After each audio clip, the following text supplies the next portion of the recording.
Almost triple teamed out to Connell, deep three. Wow. Hit it. That's a three for South Loop. I have to make sure I set my cruise control when I drive after I watch this event. Yeah, exactly.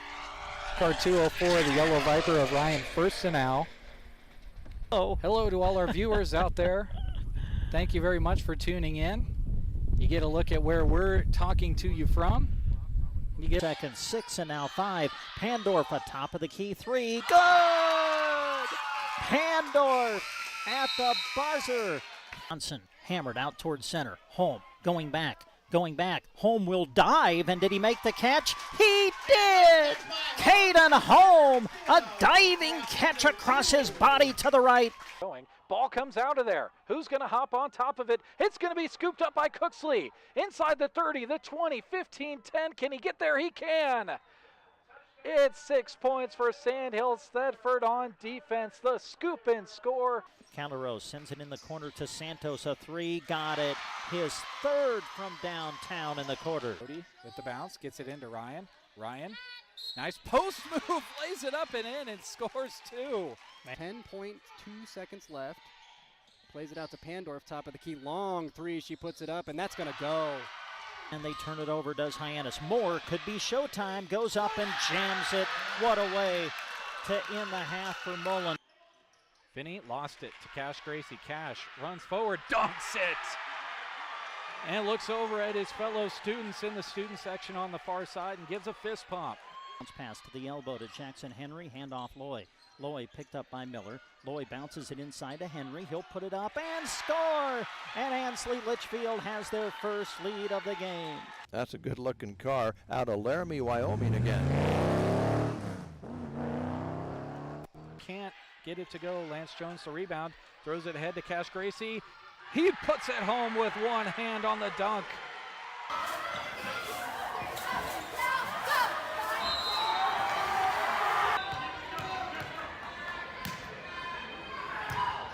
The 3-2 pitch, swung on, and a little blooper to right field. That's a base hit. Bo's gonna win. Coming in to score the winning run is Caden McKean, and Broken Bow wins the Mid-Nebraska League Championship game in walk-off fashion.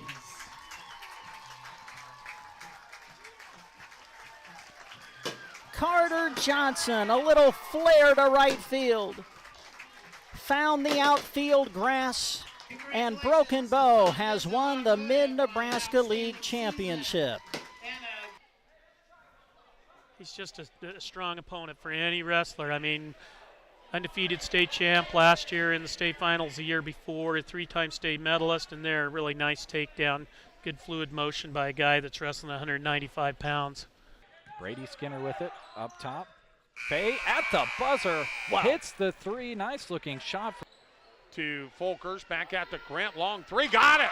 Nice. Cash attacks, double, almost triple teamed, out to Connell, deep 3, wow. Hit it, that's a 3 for South Loop. I have to make sure I set my cruise control when I drive after I watch this event. Yeah, exactly.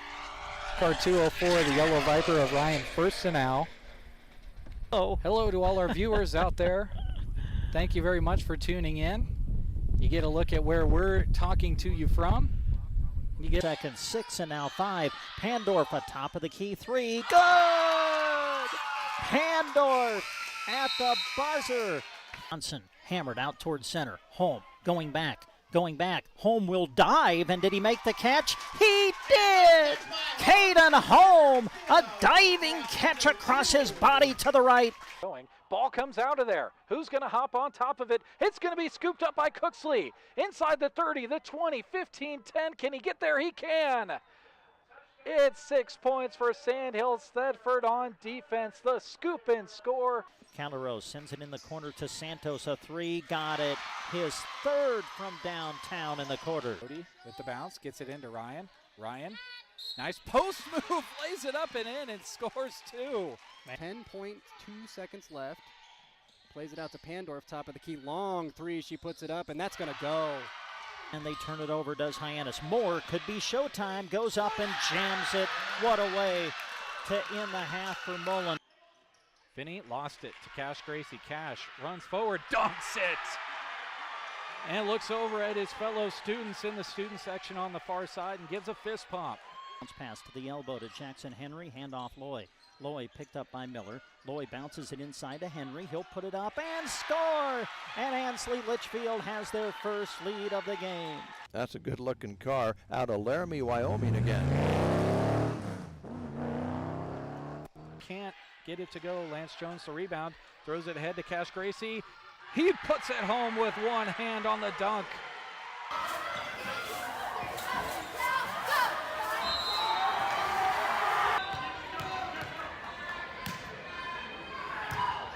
The 3-2 pitch, swung on, and a little blooper to right field. That's a base hit. Bo's going to win. Coming in to score the winning run is Caden McKean. And Broken Bow wins the Mid-Nebraska League Championship game in walk-off fashion.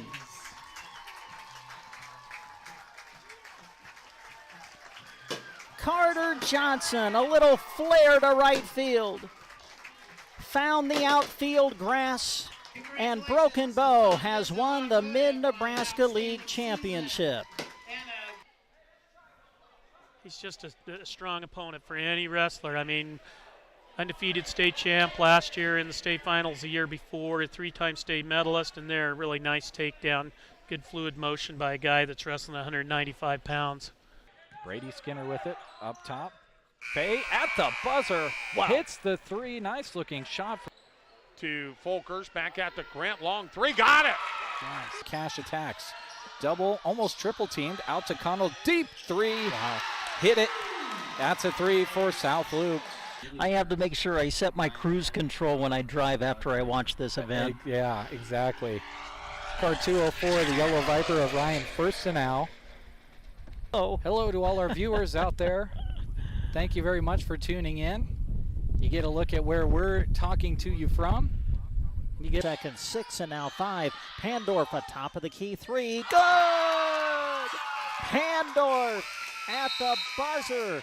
Johnson hammered out towards center. Home, going back. Home will dive, and did he make the catch? He did! Caden Home, a diving catch across his body to the right. Ball comes out of there. Who's going to hop on top of it? It's going to be scooped up by Cooksley. Inside the 30, the 20, 15, 10. Can he get there? He can. It's 6 points for Sandhills. Thedford on defense. The scoop and score. Calderos sends it in the corner to Santos. A 3. Got it. His third from downtown in the quarter. With the bounce, gets it into Ryan. Nice post move. Lays it up and in and scores 2. 10.2 seconds left. Plays it out to Pandorf, top of the key. Long three, she puts it up, and that's going to go. And they turn it over, does Hyannis. More could be showtime. Goes up and jams it. What a way to end the half for Mullen. Finney lost it to Cash Gracie. Cash runs forward, dunks it. And looks over at his fellow students in the student section on the far side and gives a fist pump. Pass to the elbow to Jackson Henry, handoff Loy. Loy picked up by Miller. Loy bounces it inside to Henry. He'll put it up and score! And Ansl Litchfield has their first lead of the game. That's a good-looking car out of Laramie, Wyoming again. Can't get it to go. Lance Jones the rebound. Throws it ahead to Cash Gracie.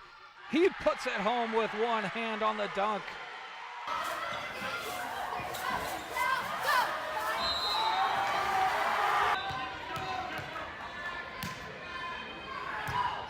The 3-2 pitch, swung on, and a little blooper to right field. That's a base hit. Bo's going to win. Coming in to score the winning run is Caden McKean. And Broken Bow wins the Mid-Nebraska League Championship game in walk-off fashion.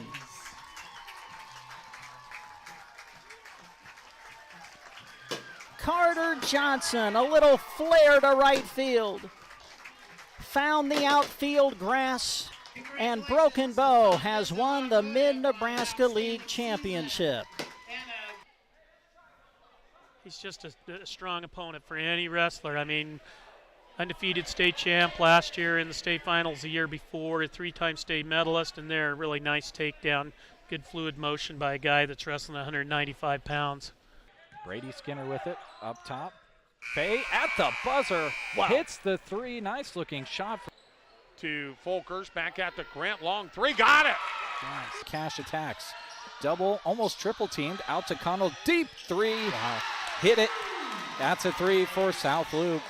I have to make sure I set my cruise control when I drive after I watch this event. Yeah, exactly. Car 204, the Yellow Viper of Ryan Firstenau. Oh, Hello to all our viewers out there. Thank you very much for tuning in. You get a look at where we're talking to you from. you get second, 6 and now 5. Pandorf atop of the key 3. Good! Pandorf at the buzzer. Johnson hammered out towards center. Home, going back. Home will dive, and did he make the catch? He did! Caden Home, a diving catch across his body to the right. Ball comes out of there. Who's going to hop on top of it? It's going to be scooped up by Cooksley. Inside the 30, the 20, 15, 10. Can he get there? He can. It's 6 points for Sandhills. Thedford on defense. The scoop and score. Calderos sends it in the corner to Santos. A 3, got it. His 3rd from downtown in the quarter. With the bounce, gets it into Ryan. Nice post move, lays it up and in, and scores 2. 10.2 seconds left. Plays it out to Pandorf, top of the key. Long 3, she puts it up, and that's going to go. And they turn it over, does Hyannis. More could be showtime. Goes up and jams it. What a way to end the half for Mullen. Finney lost it to Cash Gracie. Cash runs forward, dunks it! And looks over at his fellow students in the student section on the far side and gives a fist pump. Bounce pass to the elbow to Jackson Henry. Handoff Loy. Loy picked up by Miller. Loy bounces it inside to Henry. He'll put it up and score! And Ansl Litchfield has their first lead of the game. That's a good-looking car out of Laramie, Wyoming again. Can't get it to go. Lance Jones the rebound. Throws it ahead to Cash Gracie. He puts it home with one hand on the dunk.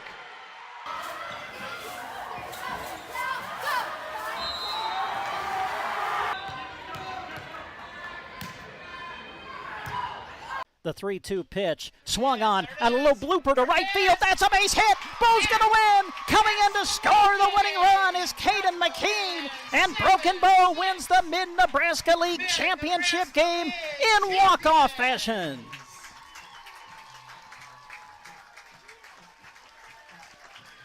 Carter Johnson, a little flare to right field. Found the outfield grass. And Broken Bow has won the Mid-Nebraska League Championship. He's just a strong opponent for any wrestler. I mean, undefeated state champ last year in the state finals the year before, a 3-time state medalist, and there, really nice takedown. Good fluid motion by a guy that's wrestling 195 pounds. Brady Skinner with it, up top. Bay at the buzzer, hits the 3, nice looking shot. To Folkers, back at the Grant, long 3, got it!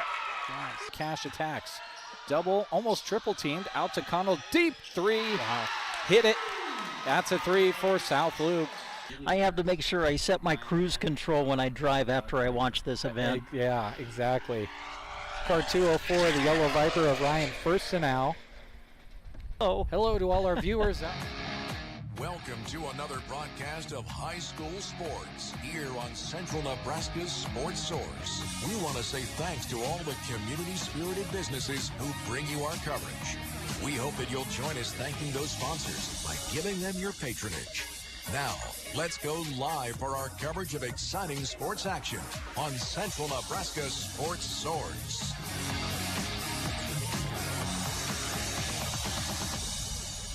And good evening. We welcome you into Sandhills High School Gymnasium in Dunning for tonight's semifinals of the D2-7 Girls Subdistrict Basketball Tournament.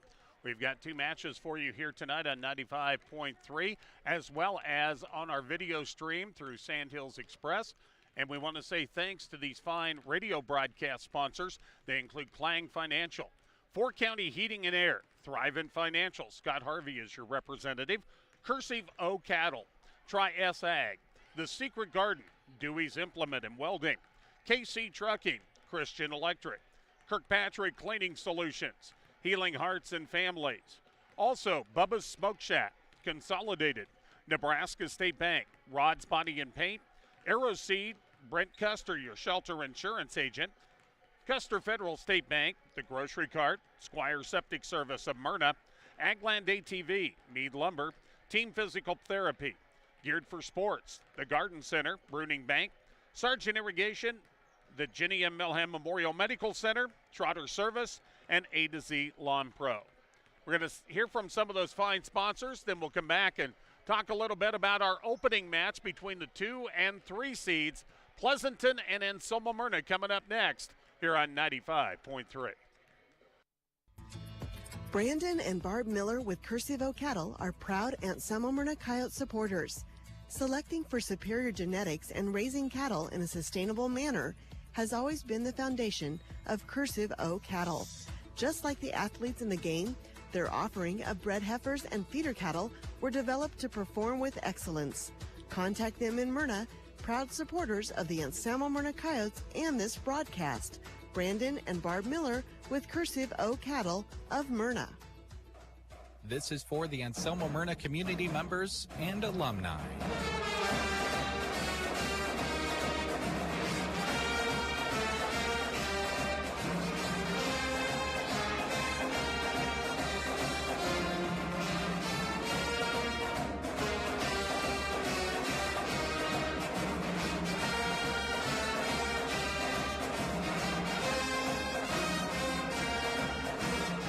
Paid for by Tri-S Ag, supporting the Anselmo-Merna Coyotes. Some secrets just can't be kept. At the Secret Garden, their store is filled with unique gifts, handmade crafts and antiques, cards, candies, candles, and much more. They now carry Day Spring devotions as well. Open the first and third Friday and Saturday of each month. Galatians 6, verse 9. Let us not become weary in doing good, for at the proper time we will reap a harvest if we do not give up. The Secret Garden, outside of Merna, proud to help sponsor this broadcast of the Anselmo-Merna Coyotes. Dewey from Dewey's Implement and Welding in Merna would like to wish all our area athletes good luck as they compete. May you do your best doing what you can with no regrets. When you come to Merna, check out Dewey's Farm and Feed Mixers, Kelly Ryan Wagons, Highline Bale Processors, Matheson Welding Gases, ATV Weed Sprayers, and Interstate Batteries. Call 308-872-1972 for a demo or stop by 413 3 Center in Merna.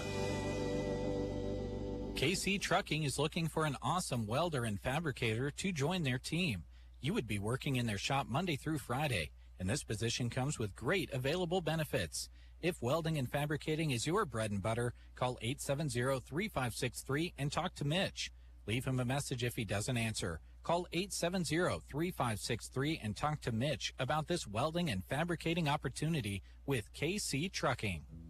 Electricity. We use it every single day. Kristen Electric is ready to help you with your electric projects and underground farm remodels and new construction. If it needs electricity, Kristen Electric can get it there. Call 308-258-4164.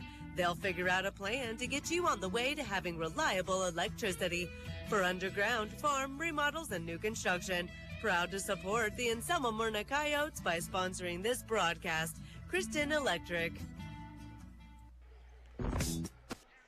And we come back to Dunning as we get you ready for the D2-7 Girls Subdistrict semifinals. First match is Anselmo-Merna, the 3 seed against the number 2 seed Pleasanton. Later on tonight, we'll have the top seed Sandhills Thedford, as well as the number 4 seed Ansl Litchfield.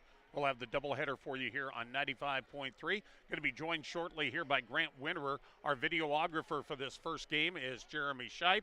Speaking of video, we will have a video stream on the outlets on Sandhills Express through Facebook and the YouTube page, as well as the KBBN Sports Twitter. And these video broadcasts here tonight being brought to you by BD, Cursive O Cattle, at least for this first match, the Secret Garden, Dewey's Implement and Welding, Kristen Electric, Healing Hearts and Families, Bubba's Smoke Shack, Consolidated, the Grocery Cart, Delmoniker and Tim Wright with Culligan, Callaway District Hospital with the Arnold and Callaway Medical Clinics, Palmer Monument, Mead Lumber, Lines Appliance in Broken Bow, Nebraska State Bank, Agland ATV, Lashley Land and Recreational Brokers, Insurance of the Heartland, Central Nebraska Medical Clinic, Broken Bow Livestock, and Moline Seed and Fence. We're going to take another timeout. When we come back, Grant and I will talk about this opening match between Pleasanton and Anselmo-Merna coming up next here on 95.3. Kirkpatrick Cleaning in Broken Bow is a proud sponsor of this sports broadcast, and they wish all of the area teams good luck. You deserve to treat yourself to cleanliness. Let Kirkpatrick Cleaning worry about keeping your home clean so you can enjoy that much-needed leisure and family time. They offer air duct, carpet, and window cleaning and can help with fire and water damage too. Call Kirkpatrick Cleaning in Broken Bow at 872-6374. Supporters of area high school sports and this broadcast. February is Teen Dating Violence Awareness Month. Last year's theme was Talk About It. This year, it's Be About It. Education and raising awareness is important. 1 in 3 high school students experiences either physical or sexual violence or both, perpetrated by someone they are dating. If you have questions or just need to talk, advocates are available 24/7. Call Healing Hearts and Families locally at 308-872-5988 or 800-942-4040. Text Love Is to 2522 or chat at loveisrespect.org. Bubba's Smoke Shack in Pleasanton. Wood smoked barbecue, mouth-watering brisket, award-winning barbecue sauce. You get the idea. Whether your event is big or small, they cover them all. Call Bubba's at 308-440-3680. Don't forget to include Bubba's famous beans. They're proud to say that homemade is all they do, and the word reheated is not in their vocabulary. Bubba's Smoke Shack of Pleasanton. Give them a call for your next event. 308-440-3680. Consolidated Companies is a proud sponsor of our student athletes. Everyone wants to get to the events and cheer on their students, but sometimes you just can't. Keeping up to date on all the local sports is hard to do, but Consolidated Superfast Broadband can change that. Find all the latest information on local school and broadcast channel web pages, along with news and weather. For more information, call Consolidated at 1-800-742-7464. Plus, look for them now on Facebook, facebook.com/Consolidated Companies. We've got spirit, yes we do. We've got spirit, how about you? Here at Nebraska State Bank, we've got school spirit. Introducing mascot debit cards from Nebraska State Bank. Now you can go to your local NSB branch and request a new debit card for your favorite high school team. The Broken Bow Indians, South Loop Bobcats, or Anselmo-Merna debit cards are available by instant issue. You'll only pay $10, and the entire amount will be passed along to your school. It's a win-win situation, right? Take your school pride to the next level at Nebraska State Bank and Trust. Member FDIC. One thing we definitely desire perfection on is our vehicles. You want something that gets you to where you're going comfortably while looking great. Whether storm damage, deer damage, or insurance claim, take your ride to Rod's Body and Paint Broken Bow. They're the collision specialist. You should call 308-872-5346. Offering over 42 years of experience, they'll get you back on the road quickly without sacrificing quality. From dings and dents to full replacement and auto glass repair. Rod's Body and Paint, West Highway 2, Broken Bow. Well, we're about 5-10 minutes away from the tip-off of tonight's first matchup between Anselmo-Merna and Pleasanton. I welcome in Grant Winterer to our broadcast for this first match. And Grant, we look at these two matches here tonight. Each one has a Fort Kearney Conference team against a MNAC team. And Fort Kearney's just been very, very tough all year. But before we kind of just illuminate them as favorites coming into these matches, you and I were at a game in Sargent about a week ago where the MNAC team was the underdog and they came away victorious in overtime when Twin Loup beat a very highly regarded Sumner-Eddyville Miller team. So really, I think in both these matches tonight, we're looking at any of the four teams could win this tournament. Both of these conferences are they're very well matched. And one thing that really comes to mind, at least in what we've witnessed over the past couple weeks in basketball, Larry, especially between the Fort Kearney Conference and the MNAC, all bets are off. You really don't know what to expect moving forward. We've had some incredible games between teams from across both of these conferences. No question about it. And these two teams, they've had some better success in most recent years, but they've rebuilt a little bit. They've got coaches that know how to win, how to get to state, and in Jordan Arnsdorf for Pleasanton, who, by the way, is coming back home to Sandhills Thedford here tonight, where he led the Lady Knights for a couple of state appearances a few years back. And then Trenton Kirchman, who's been with Anselmo-Merna, they went to state last year. But both these teams, probably not the year that they were hoping for. Pleasanton comes in 13-8, Anselmo-Merna 9-10. But they've been competitive in every game that they've played. Absolutely, and you look at these lineups between both of them, there are only 3 seniors. So you talk about maybe a rebuilding year a little bit, yes, but also these are teams that haven't really had the cohesion that maybe a senior-led twin loop team that we saw last week may have, and I think they're actually playing very well, all things considered. We're going to take a timeout. We'll take a look at the starting lineups when we come back to Dunning here on 95.3. Are prairie dogs wreaking havoc in your pastures? Then get rid of them with Rosol from Aeroseed. Rosol is a restricted use pesticide approved for use on prairie dogs by licensed pesticide applicators between October 1st and March 15th. Rosol is an easy-to-use bait that provides excellent acceptance, has superior weatherability, and proven reliability. To learn more about Rosol, call or stop by Aeroseed in Broken Bow today. Congratulations, you're having a little girl. At that moment, everything changed. Our hopes and dreams for ourselves were instantly replaced by our hopes and dreams for her. We got life insurance policies from Shelter Insurance, so that regardless of what life throws at us, we'll still be able to provide the world to her. Shelter Life Insurance Company, Columbia, Missouri. When everything changes for you, visit Shelter Agent Brent Custer. Governmental guaranteed loan programs can make dreams happen. That's why Custer Federal State Bank is passionate about helping you with them. Their SBA lending team can help you navigate the process of launching your business and also guide business owners looking to sell or transition their work to another person. Don't let worrying about the ins and outs of getting started push your dreams aside. Talk to Custer Federal State Bank of Broken Bow and Kearney, member FDIC.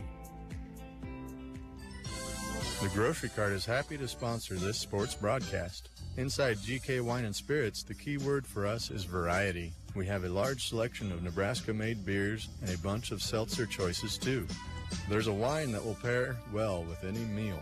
Our shelves are full with everything from sweet to dry. Did I mention awesome prices? For your good time or to wind down your day, shop GK Wine and Spirits inside the Grocery Cart in Broken Bow.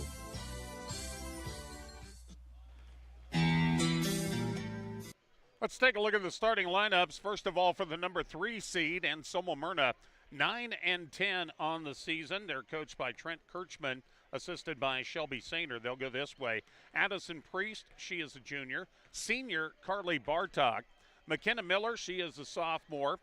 Freshman, Rhiannon Myers. And then senior, Shaylin Safranik. So once again for Anselmo-Merna, it'll be Priest, Bartok, Miller, Myers, and Safranik. For Pleasanton, they come in here with a record of 13-8 on the year. Their head coach is Jordan Arnsdorf. He is assisted by Brianna Dinas and Randy Bauer. They'll go this way. Natalie Rasmussen, she's a junior. The lone senior on the roster is Reagan Weisdorfer. Sophomore Tyra Secatera. Lauren Smith, a junior. And junior J.C. Flood. So once again, for the Bulldogs, the Lady Bulldogs, it'll be Rasmussen, Weisdorfer, Secatera, Smith, and Flood. And that is a look at your starting lineups as we get you ready for this matchup between the 2 seed Pleasanton and the number 3 seed Anselmo-Merna. It's coming up next right here on the Thunderbird 95.3. Septic emergencies are right up there on the list of worst emergencies to have. Absolutely. The next time you're facing one, give Squires Septic Service a call. 870-0717. He's ready to take your call 24 hours a day. Absolutely. His sewer camera can find problems fast to save you money. Plus, he can clear drains with Roto-Rooter or Jetter. Oh, and Gary has Porta units too. Squires Septic Service of Myrna. 870-0717. Don't wait to call until it's too late. Absolutely not. Agland ATV would like to acknowledge all the local athletes and coaches from our area. We are proud of the athletes for the sportsmanship, hard work, and dedication that they put into each season. Agland ATV knows all about working hard and playing hard, just like a Polaris. Best of luck to all the local teams from Agland ATV, West Highway 2, Broken Bow. ATVs can be hazardous to operate. Polaris adult models are for riders age 16 and older. Always wear a helmet and be sure to take a training course. Polaris machines are not intended for on-road use. The chilly season is here. No need to be wearing a stocking hat inside. Talk to them at Mead Lumber in Broken Bow and get your home's insulation upgraded. Not only will you keep the cold outside in the winter, you'll also have a more efficient, clean, and healthy home. At Mead Lumber, they do their very best to accommodate you with information on your project. Check out the awesome resources they offer at meadlumber.com as well. Mead Lumber in Broken Bow. Visit them today on East Highway 2. Team Physical Therapy is happy to help bring you this broadcast. Did you know that we can treat you right in your home if you are not able to come into our clinic? We provide balance assessments and treatments, education on improving home safety, caregiver education, and evidence-based one-on-one care. These services are available out of all 5 of our locations in Broken Bow, Callaway, Kearney, Burwell, and Gothenburg. Call us to learn more at 872-5111 for Team Physical Therapy. That's 872-5111. Sports gear and a clearance. A match made in heaven. That is what is going on right now at Geared for Sports in Broken Bow. Save 30% off winter apparel like hoodies, sweatpants, stocking hats, gloves, and more. If it's winter apparel, it's simple. It's on sale. Buy them and wear them right away. The savings and the clothing will make you feel warm inside. At Geared for Sports during their winter clearance on the west side of the square in Broken Bow. Anytime is a good time to buy plants because of indoor plants. The Garden Center has some rare and exciting indoor plants you need to lay eyes on. They're priced right and they're rare. Some might even call them unusual. They will satisfy your need for something new and different. They have the potting soil, creative and stylish pots, and plant displays you need too. Closed Sunday and Monday, open Tuesday to Friday 10 to 5:30 and Saturday 10 to 2. Open year-round for you. The Garden Center in Broken Bow. Your friends at Clang Financial are honored to help with any of your health and life insurance questions, as well as any retirement planning needs you may have. You can reach them at 872-6810. Clang Financial is located in downtown Broken Bow at 940 South D Street. Well, Grant, we take a look at these two teams. Give us your thoughts on how this match should go. Well, this is one is going to be a lot of fun, Larry. Of course, all bets are going to be off in Subdistrict basketball. It's the road to state.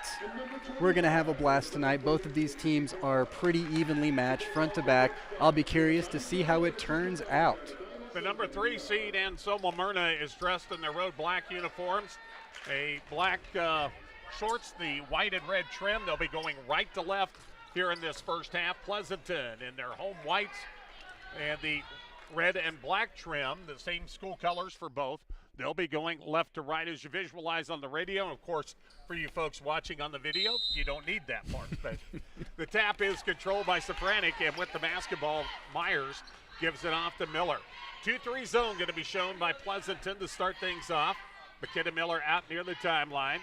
Calls out the play and now continues to dribble, picks it up, works it over to the right side to Myers.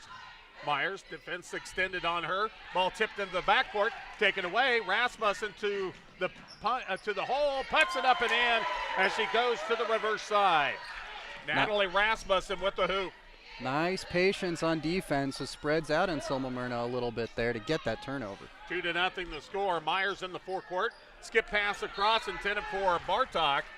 Tipped away, last touch by Secretera, and the ball will stay with Anselmo-Merna. Miller has it out near the timeline. Gives off to Myers. 45 seconds deep into the ball game. High post, it's Sofranic, takes it in, drives, scoops it up and scores. Nice strong move by Shaylin Sofranic, the senior, going down that right side to find the hoop. And the patience in the lane, too, to figure out what you wanted to do and make it happen. Rasmussen on the drive, kicks over on the skip pass to Flood, who lost control but gets it back. Gives off now to Weisdorfer. Now Secretera, Flood on the left side. Man-to-man defense being applied by Anselmo-Merna. On the drive, Weisdorfer kicks off for Rasmussen. 3 ball off the iron, no good, and the rebound comes out to Myers. Myers picks up the dribble, now finds Safranik. Lead ahead to Bartok. Bartok into the forecourt, holds it up, finds Safranik in the high post. Kick off over to Priest. Pass down low, Safranik posts up, puts it up and in. And you can see that's an area Anselmo-Merna has an advantage at, Grant. They've got a lot of height down there in the low post, and they've got just the person to find those buckets. She's 2 for 2, 4 to 2 to score, and Anselmo-Merna with the lead. Secretary on the right wing, along the baseline, finds Rasmussen. Shot from about 15, no good. Put up that time by Lauren Smith, and the rebound defensively for AM. Myers into the forecourt, over to Priest through her hands, and a turnover on the Lady Coyotes. It's just a pass that had a little bit too much gas on it, right through the hands, and probably couldn't see what you want to do with the ball. Walking it into the forecourt with the basketball, Weisdorfer takes it in, kicks it back out. Rasmussen toes up the 3 off the heel of the iron, no good. And the quick rebound by Priest, another defensive board for AM. Tipped away from her, and then Priest diving for the ball.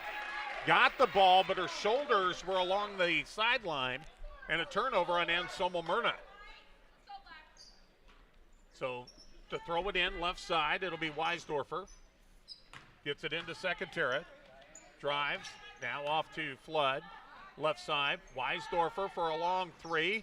Off the back of the iron, no good, but the offensive board by Smith. Back out to Weisdorfer. She'll drive, put up the 5-footer, no good. Ball tipped, and last touch by Pleasanton. It'll belong to Anselmo-Merna.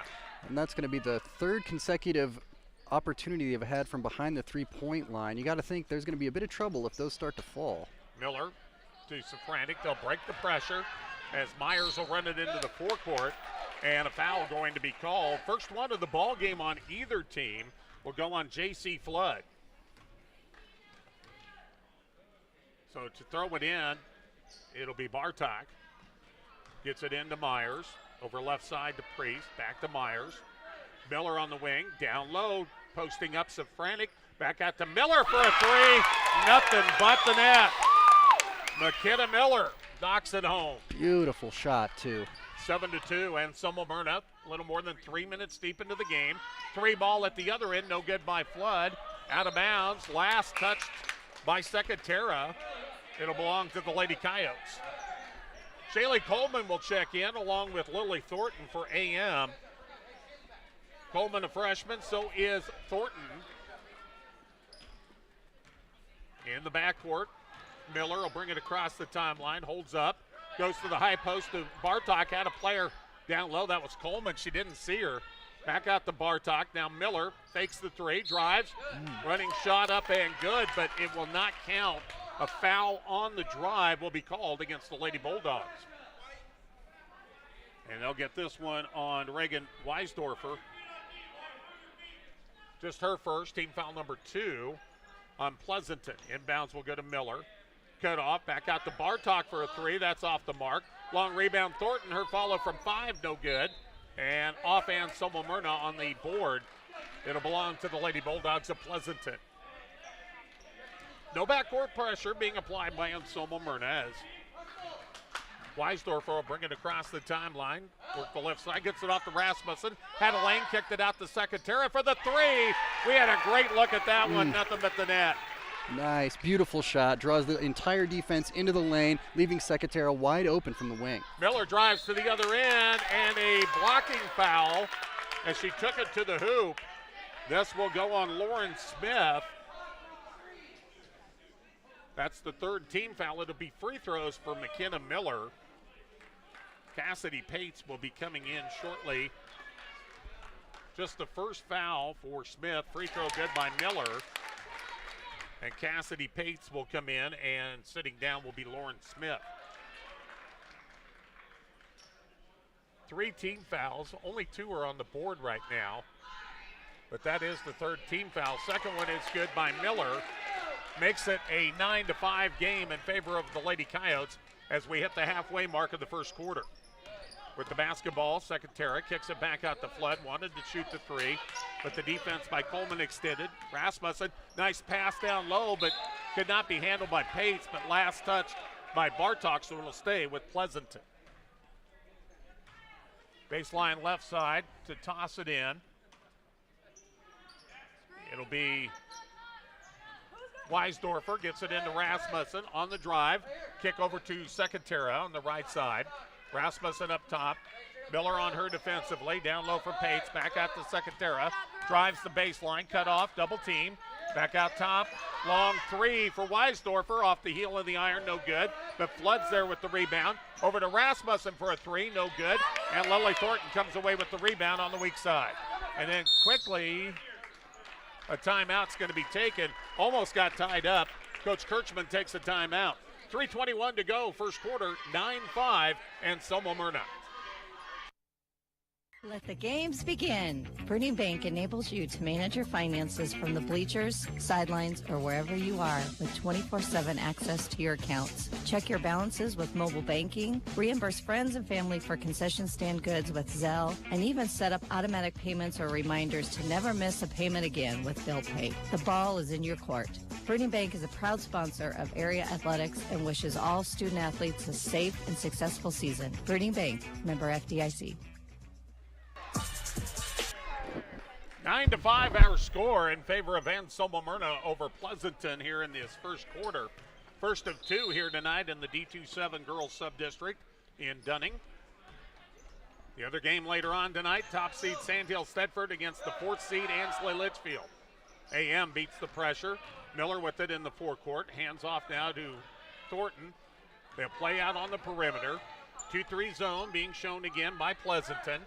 Coleman on the left side, drives, kicks it back out to Miller. Works the right side for Thornton. Into the corner, Bartok has it.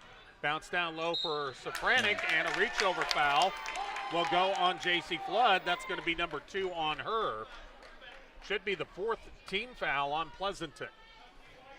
Yeah, sometimes it's all you can do to stop Shaylin Safranek down there is just reach. Inbounds from Miller for Bartok. At her feet, could not be handled. Here comes Pleasanton the other way, down by 4. They'll work it around the perimeter. Up top with it. Weisdorfer drives into the paint, 5-footer. Couldn't get it to go. Partially blocked out of there by Safranek, who gets the rebound, gives it off to Thornton. Thornton into the forecourt, had it tipped away. Retrieved, though, by Bartok. Feeds it ahead for Miller. Miller up top. Picks up the dribble. Works left side for Thornton to Coleman into the paint. Now high post, it's Safranek and a walk. Another turnover on the Lady Coyotes. Myers and Priest will come back in. Thornton and Miller will sit down. In the backcourt with the basketball, it's Rasmussen. AM will pick him up in the half court. Rasmussen, quick left-hand dribble, back out to Weisdorfer. 3 ball on the way, got it. Wow. And it's a 1-point game at 9-8. They've been looking for that perimeter shot the entire first quarter, and now it's really starting to fall for them, and that could spell a little bit of trouble for the Lady Coyotes going forward. Coleman quickly the other way. Nice bounce down low to Coleman, or from Coleman to Bartok, and Bartok, the recipient of a nice pass, puts it off the glass for 2. 11-8, Anselmo-Merna. In the forecourt, they'll work it up top. Weisdorfer to Rasmussen, who rings the bell for a 3. And we're tied at 11. In the backcourt, Myers through the hands of Priest, stolen away. Secatera, but then what did we have here? We have a foul or no? She stepped out of bounds when she got the ball. Well, the whistle blew, but we didn't see the initial signal. So it's 11-11, so both teams turned it over on that possession. AM will have it. They get it over to Safranek, tipped away by Weisdorfer, and AM will trigger it in right at the timeline. I'd like to see that bit of half-court pressure there. That's kind of nice right there at the timeline. And Priest, after getting the inbounds, called for the walk. Took a little bit of a baby step there. 11-11, Pleasanton with the basketball. They led one time at 2-0, but otherwise AM has led most of this game. On the drive, Secatera, and they'll work it to Smith into the paint. for Pates. Couldn't handle it, and it's taken away by Myers. Feed ahead for Safranek. Tipped away. Still loose. And finally a foul on Coleman as Weisdorfer comes up with the basketball. And that's the first foul against AM in this contest. Physical and clean for AM so far. No backcourt pressure as Rasmussen will bring it across the timeline with 52 seconds to go in the quarter. New player in the lineup, that's Brittany Riley, freshman. Very young Pleasanton team. Feed into the paint. Pates puts it up from 5. Couldn't get it to go. And the rebound taken out of there by Safranek. Holds it up in the backcourt. Gives off to Bartok. Feed ahead for Miller. Miller splits the paint. Puts it up from 10 and knocks it home. McKenna Miller with the big hoop. 13-11 for AM. They lead it by 2. Riley now up top. Rasmussen, right side. 3-ball, Secatera short. Fight for the loose ball, taken out of there by Myers. Myers double teamed in the backcourt. Runs it into the forecourt. Down to 8 seconds to go in the quarter. Safranek. Bartok shot partially blocked. Taken out of there, and then a walk called on Riley. So with 2.8 to go in the quarter, AM will get one more look here. They definitely have the firepower on the floor to dial something up here for sure. And they'll bounce down low and trying to get it to Thornton. It was tipped out of bounds, but the horn didn't go off, but the clock ran out, and that's the end of the first quarter. Been a good one so far in Dunning after 1, and Anselmo-Merna 13, Pleasanton 11. Join us for the second quarter on 95.3. Sargent Irrigation may be known worldwide, but their roots are right here in central Nebraska, something they are very proud of. They hire right here in the heartland and know their success is due to those quality employees. As a way of showing support for the community, Sargent Irrigation sponsors high school sports broadcasts so those unable to attend can follow the action. Enjoy the broadcast, sponsored in part by Sargent Irrigation in Broken Bow. Melham Medical Center in Broken Bow is happy to bring this broadcast to your radio. The history of Melham Medical Center began with the late Leo Melham, who upon his mother's death in 1970 gave $500,000 and 10 acres of land for a new hospital. The staff continues to carry his dream into the future, guided by the motto, large enough to serve, small enough to care. Melham Medical Center in Broken Bow, online at melham.org.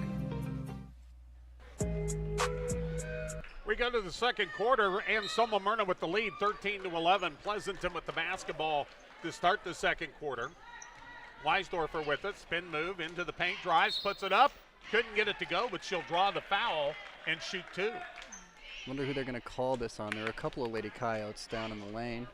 They're going to pick McKenna Miller on this one. That'll be her first. Team foul number 2. Really nobody in foul trouble. Flood has 2 for Pleasanton. Free throw good by Reagan Weisdorfer. Makes it a 1-point game. She can tie it up right here. The lone senior on the team dips the knees, puts it up, and no good. Rebound, though, brought down by Smith. Tries to get it away as she was falling and taken away by Bartok. Myers runs it in the forecourt, and then the ball got away from her. And once she caught up with it, she drug the pivot foot. Yeah, but also had the vision there to get it up in the air and look for a pass. So Pleasanton with an opportunity to take the lead on this possession. They work it around the perimeter. Secatera has it on the right side. Man-to-man defense by AM. Up top, looking at the long 3 was Weisdorfer. Now she'll take it. Steps back, no good. Long rebound, tipped around, and a tie-up. Bartok ties up Smith, and it will stay. It will go to Anselmo-Merna. Well, Weisdorfer's really looking at those threes. That hoop is looking huge for her tonight. She's already knocked down at least 1. Pleasanton has liked to take the threes all season long. Into the forecourt with the basketball.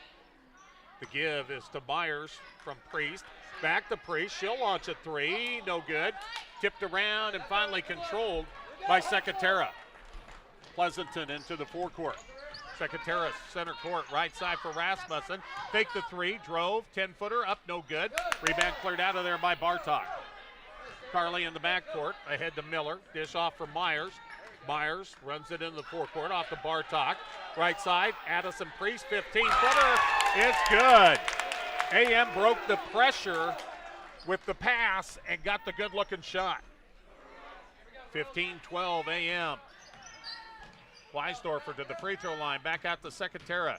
Drives along the right side, cut off, and a foul. We'll see who they pick here, either Myers or Safranek. And they're going to get Myers with that one, her first. Team foul number 3 on AM. Baseline right side, Weisdorfer to get it in. Lobs it up top for Flood. Left side, Secatera controls. Goes to the run. Now up top, Flood fakes the 3, drives. Back out with it is Smith. Now Weisdorfer. Almost everybody from Pleasanton except for maybe Smith, a 3-point threat. That shot blocked by Safranek, and AM comes the other way. Myers into the forecourt. You can hear that ball being slapped here on the radio. Yeah. Back out to Myers, toes up the 3, got it! And AM with a 6-point advantage at 18-12. 5:52 remaining here in quarter number 2. A reach in by Carly Bartok, and she'll be called for the foul. Only her first. Team foul number 4. Pleasanton, I think, had the first 3 fouls. Yeah. Then 1 for AM, and then 1 more for Pleasanton. The last 3 for AM. 4 fouls each team. Weisdorfer being guarded by Bartok. Spin move into the paint. Now kicks it back out, Secatera. They'll work it around the perimeter. Flood has it, works it up top. Right side, Weisdorfer, big move, takes it in, couldn't get it to go. Got her own rebound after it was tipped around, and she draws the foul and will shoot 2. And I think they're probably going to get Safranek for that. Team foul number 5, that'll be the first on Safranek. And Weisdorfer at the free throw line makes the first. That ends a 5-0 run for AM. 18-13 the score. Lady Coyotes with the lead. Pleasanton trying to cut into that lead with Reagan Weisdorfer at the line. Second one good. 18-14. Inbound, Safranek now back to Myers. Lead ahead to Miller. Miller goes between the defense, keeps the dribble alive, holds up, finds Safranek. She'll toe up a 3 and hit it. Shaylin Safranek plays tough down low, but she can knock down that 3. There was no hesitation. She just lined it up and nailed it. Pates with the basketball, way up top. Weisdorfer drives through traffic with the put it up and a tie-up. Rhiannon Myers reached in and tied her up when the ball was down low. It'll stay with Pleasanton. But right now, the momentum on AM side, they lead at 21-14. 5:08 to go, first half. Weisdorfer, lob up top for Rasmussen. Miller has done a good job on Rasmussen in this game. Weisdorfer drives, nice move. She split the defense and laid it home. 21-16. Safranek in the backcourt. Back to Myers. Myers lobs ahead for Safranek. They get it into the forecourt.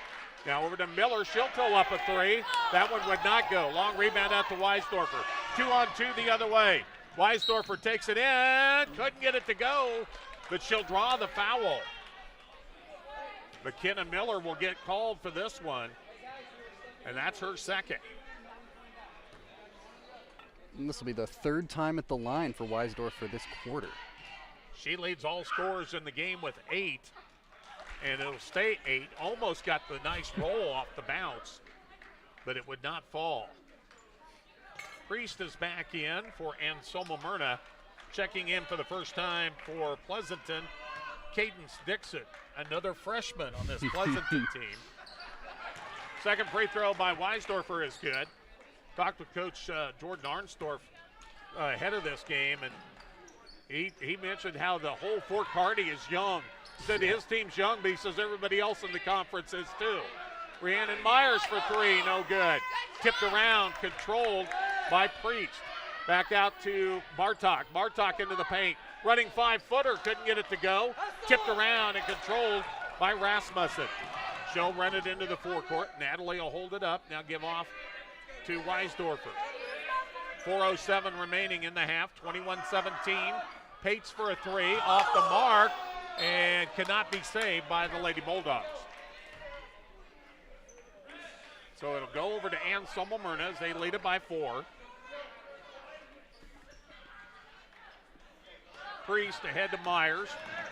Myers then has it stolen away, and a jump ball as Myers was able to tie up Rasmussen, and it will go with Anselmo-Merna. Coleman will come in, and Bartok will sit down. 3:55 remaining in the second quarter. Inbounds will go to Thornton. Up top with it, it's Priest over to Thornton. Thornton looking down low, gets it to Safranek, and a push from behind. And I believe that will go on Dixon, who just had checked in. That's a tough assignment to draw. Down low is Shaylin Safranek. That'll be the 5th team foul on Pleasanton, so no free throws here. Inbounds down low to Coleman. She tries to put it up. No good, but a foul will be called on Pleasanton here. Yeah, it might be Reisdorfer. That's their who they'll second. Yep, and it's actually before the shot, so no free throws. So next foul on either team is a bonus situation. Up top, Priest has it, works it over to the right side. Into the paint, running 10-footer, no good. Rebound comes out to Dixon. And she'll give off to Weisdorfer. 3:30 to go first half. 21-17 Anselmo-Merna. Pleasanton with the basketball. They work it around the perimeter. Controlling up top. Weisdorfer into the paint, drives all the way through. Boy, she's got such long strides and lays it up. I got to think she's a triple jumper in the spring. Weisdorfer then tips that one away from Myers in the forecourt, and it'll stay with Anselmo-Merna, but their lead is down to 2. They had a 7-point lead, but it's a 5-0 run for the Lady Bulldogs right now. Thornton into the corner for Coleman, tried to drive but cut off nicely by Flood. Myers up top, left side for Thornton, high post, double or triple teaming is Safranek. Myers' three won't go, and the long rebound pulled down by Rasmussen, tipped out of bounds. Last touch by Shaylee Coleman. So Pleasanton will have the ball with a chance to tie or take the lead with the three. 2:53 remaining first half. 21-19 our score. Weisdorfer dribbles up to the top of the key, gives off Rasmussen, drives into the paint, lays it up, left it short, tipped around, still loose, and taken out of there by Secatera. Secatera drives the baseline, cut off, and a body foul going to be called on Shaylin Safranek. That'll be her second. And it also will result in free throws, at least one, for Tyra Secatera. It'll be a 1-on-1 situation. One thing you can always do if there's a size disadvantage down low is go right at the taller opponent. You might get a foul, just as Secatera did there. Secatera is a sophomore, puts it up and in. She'll earn the bonus and a chance to tie with this free throw. 21-20, Anselmo-Merna. Secatera eyes the hoop, puts it up, and that one rattles around, couldn't go. And then out of bounds, last touch by Safranek as she was battling Smith for the rebound. Timeout going to be taken. We'll take it with them. 2:35 to go first half, 21-20, and Anselmo-Merna leading Pleasanton. The student athletes you're cheering on during this broadcast practice and study in order to get their competition and schoolwork done right. At Trotter Service, they do the same, except with your vehicle repairs. Whether you need a new battery, brake work and alignment, tires, wheels, or an overhaul, trust their auto repair specialists to tackle the job. Don't forget bulk oil and fuel delivery and on-the-farm tire truck service too. Proud to help bring you this broadcast, Trotter Service in Broken Bow.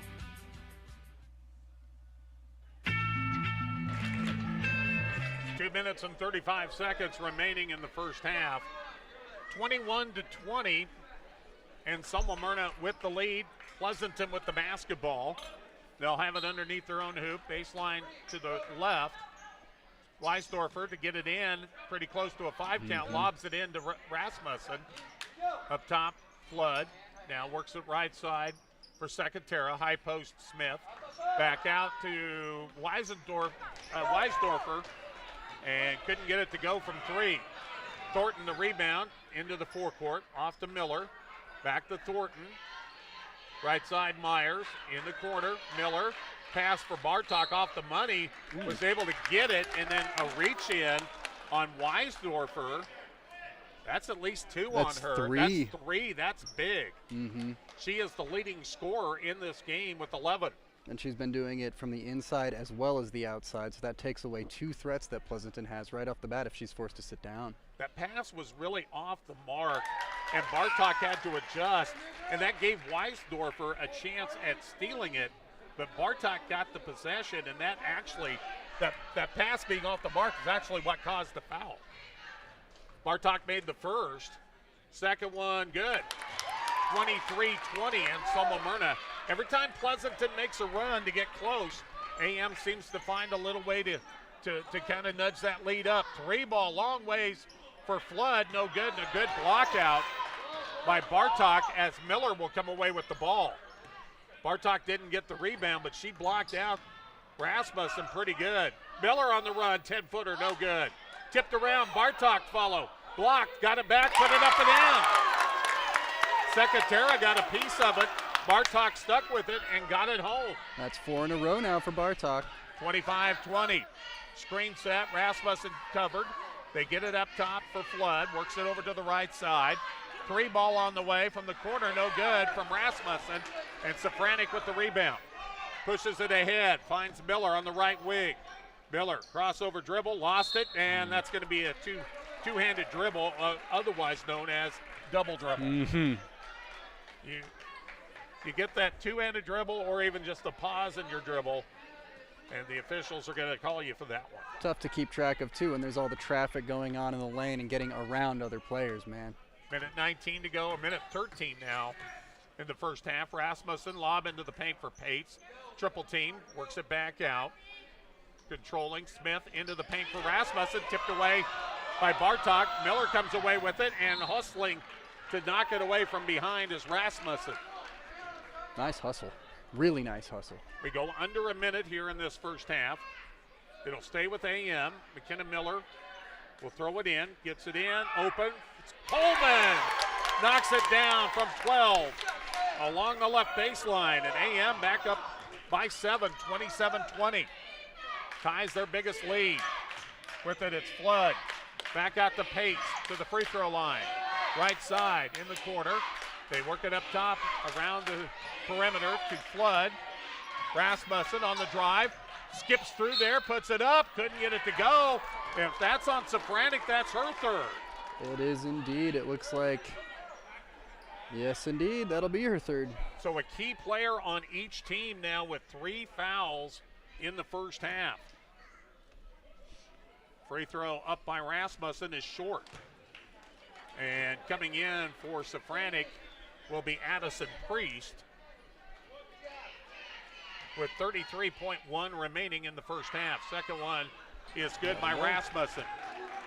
27-21, Anselmo-Merna in the backcourt. Miller over to Myers. They're going to watch her pretty close. Bartok to Priest. They'll run it into the forecourt. Holds up. Back out top, Myers. Miller for a 3. Off the iron, no good. Rebound tipped around, controlled by Pleasanton. Pates will run it into the forecourt. Stops in the forecourt. Left side for Flood. Dribbles in, nowhere to go. Down to 9 seconds remaining. Up top, Pates works the right side. Dish off into the corner. Open 3. In and out, no good from Flood. Rebound to Coleman, and that's the end of the first half. After one half of play here in Dunning, your score 27-21 in favor of Anselmo-Merna. We'll take a look at first half numbers after this on 95.3. A to Z Lawn Pro is moving, but don't worry. They'll continue to offer their great services such as fertilizer, weed, and bare ground programs. Plus, they'll help you with grass seedings during the spring and fall seasons. Their new shop will be at their house. The address is 2056 North 9th Avenue. A handy payment drop box will be out front. Their phone number's changing too. It's now 308-870-1762. A couple of changes, but the same great service from A to Z Lawn Pro. Brandon and Barb Miller with Cursive O Cattle are proud Anselmo-Merna Coyote supporters. Selecting for superior genetics and raising cattle in a sustainable manner has always been the foundation of Cursive O Cattle. Just like the athletes in the game, their offering of bred heifers and feeder cattle were developed to perform with excellence. Contact them in Myrna, proud supporters of the Anselmo-Merna Coyotes and this broadcast. Brandon and Barb Miller with Cursive O Cattle of Myrna. This is for the Anselmo-Merna community members and alumni.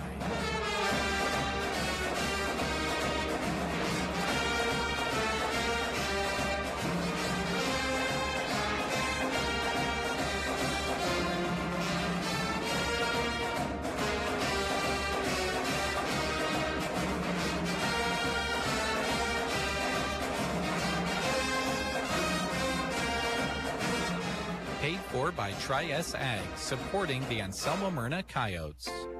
Some secrets just can't be kept. At the Secret Garden, their store is filled with unique gifts, handmade crafts and antiques, cards, candies, candles, and much more. They now carry Day Spring devotions as well. Open the first and third Friday and Saturday of each month. Galatians 6, verse 9. Let us not become weary in doing good, for at the proper time, we will reap a harvest if we do not give up. The Secret Garden, outside of Myrna, proud to help sponsor this broadcast of the Anselmo-Merna Coyotes.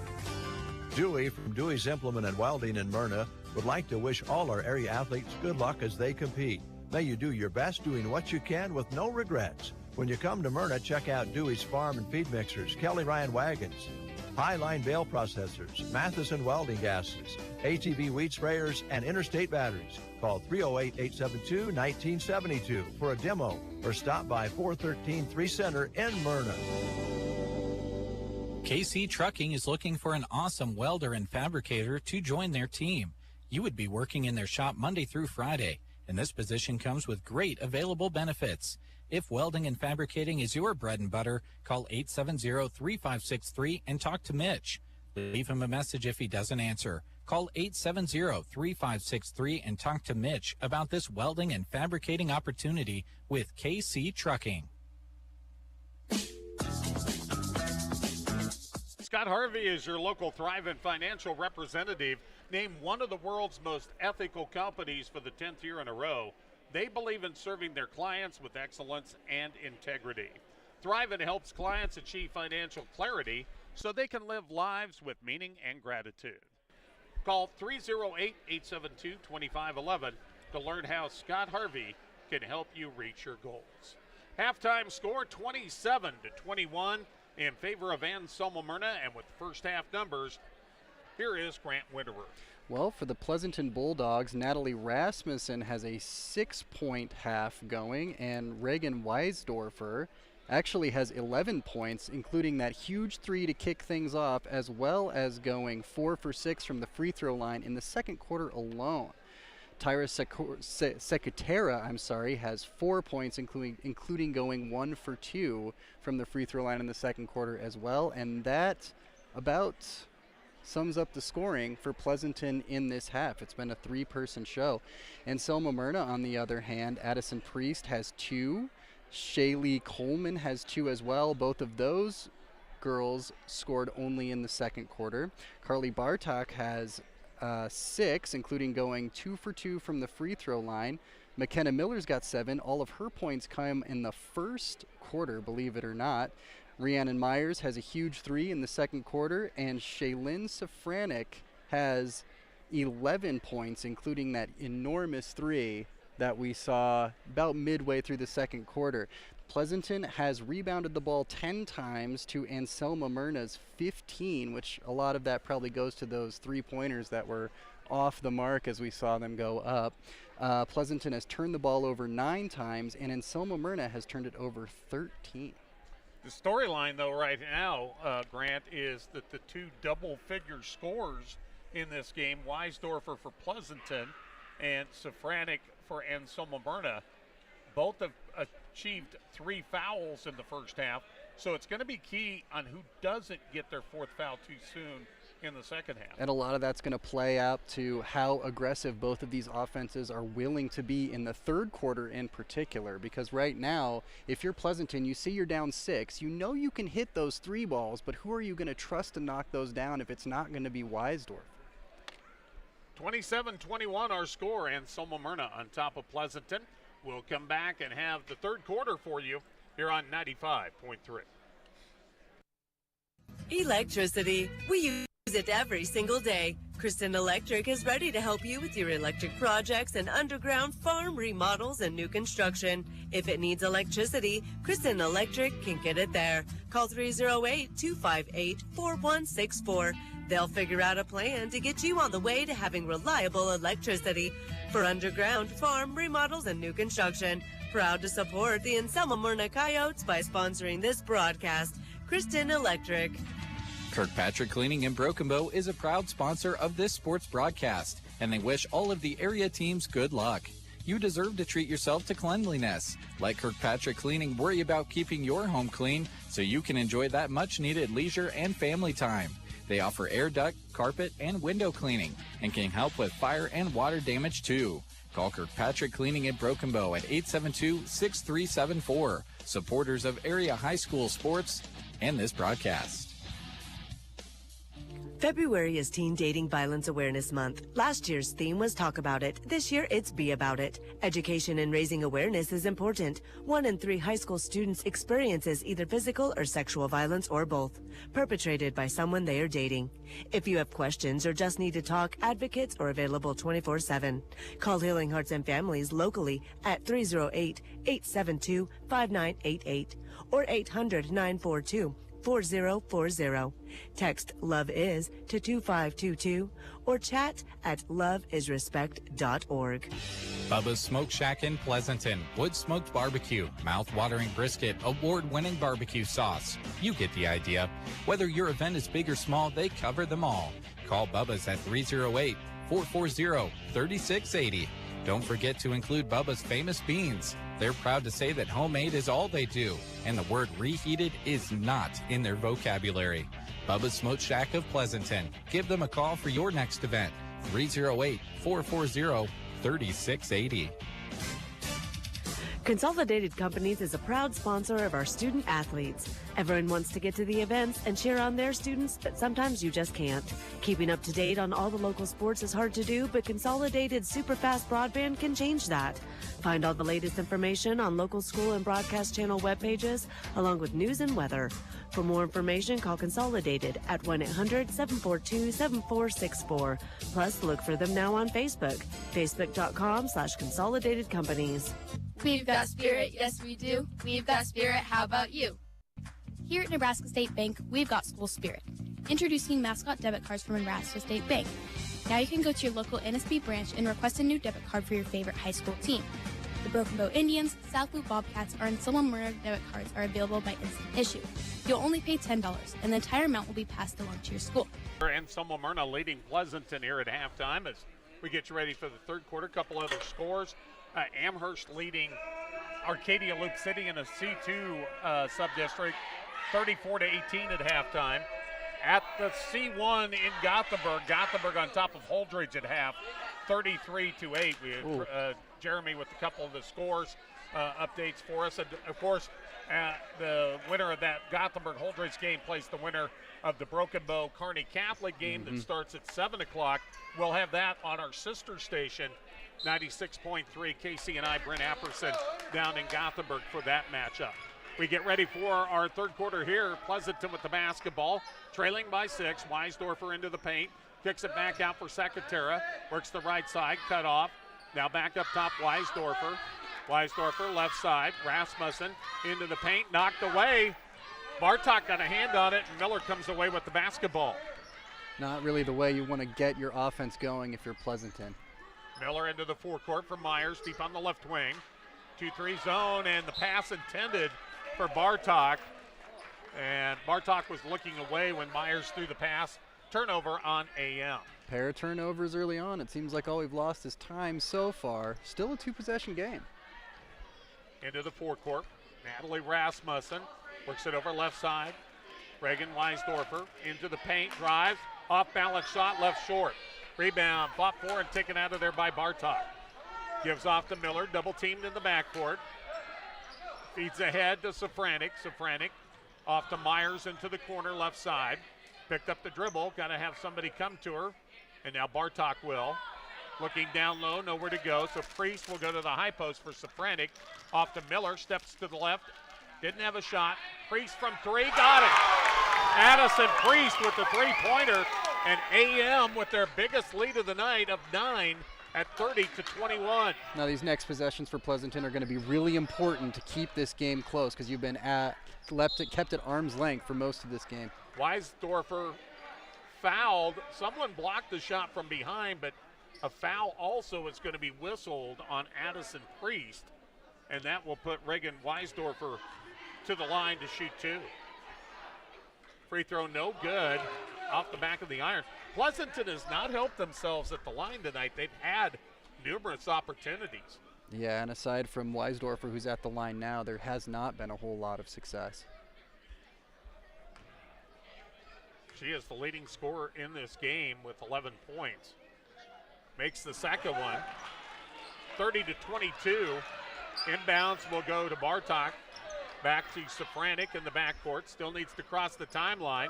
Gets it to Priest. Had it knocked away. It's still loose and taken away by Flood. Ahead to Weisdorfer. 3-on-2, but she had to run down the ball. Gets it out to Rasmussen. Corner shot wouldn't go. Rebound taken away by Myers. Rhiannon will run it down the left side. Had it knocked away. Stolen away. Rasmussen, 2-on-3. She'll hold it up. Skip pass left side to Flood. Touch pass over to Secatera. Nice down look, low look. Down low look to Rasmussen for the easy layup. 30-24, 3 in a row for the Lady Bulldogs. And a reach-in foul on Tyra Secatera. This is the aggressiveness you've got to have if you're Pleasanton right now to slow down this AM attack and get some buckets on the fly. That's the first foul on Secatera. I thought she had one in the first half that they had called, but they must have given it to somebody else.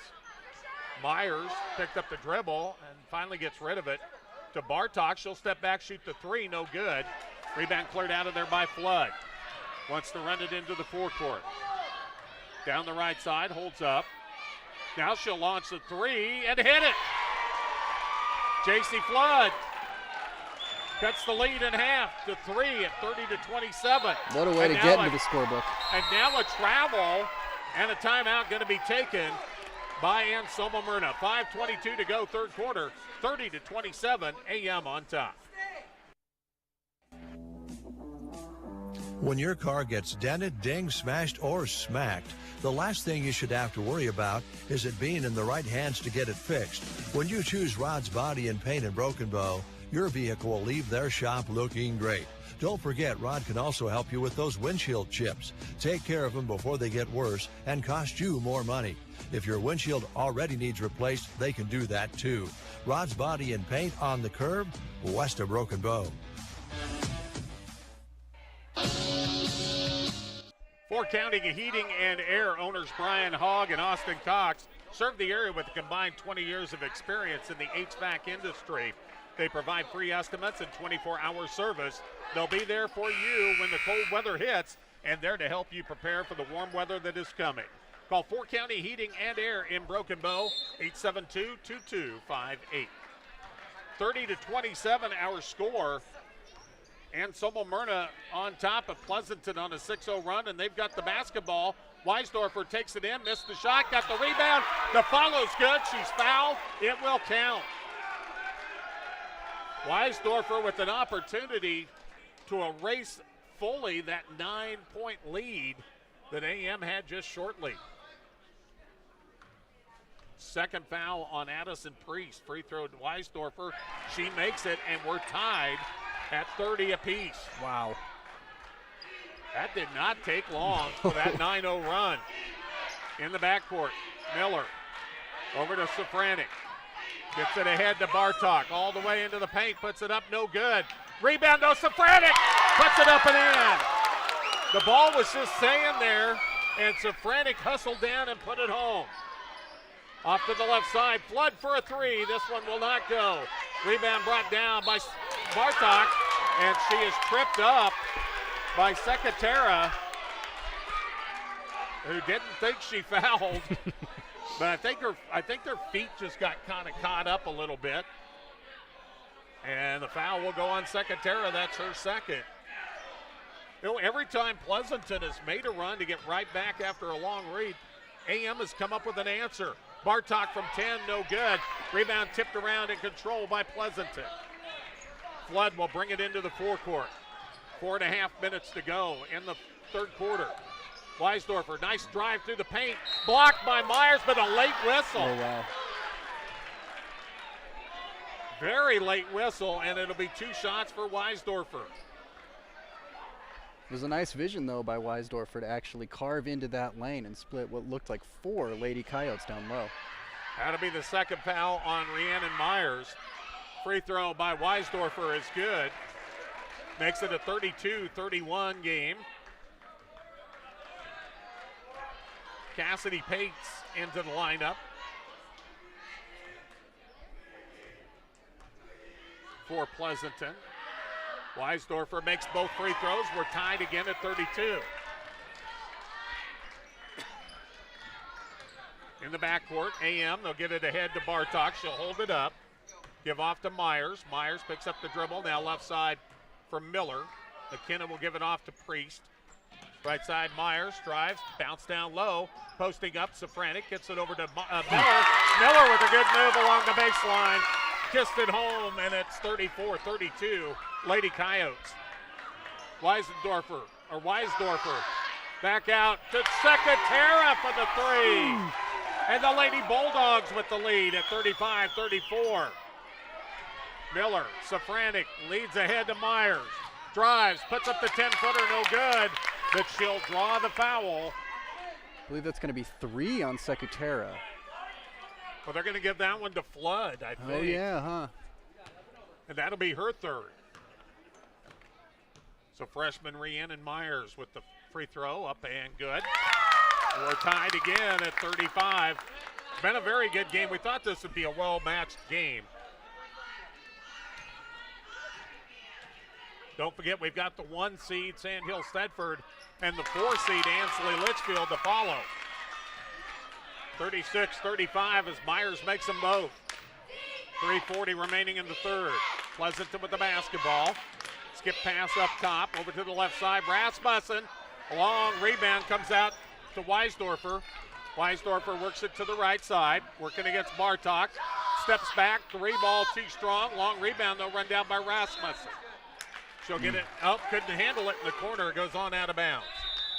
So they're still pushing from that perimeter, which has been their bread and butter so far. They've gotten those shots to fall really nicely, and that's what's really keeping them in this game. Timeout taken, 3:32 to go here in the third quarter, 36-35 AM.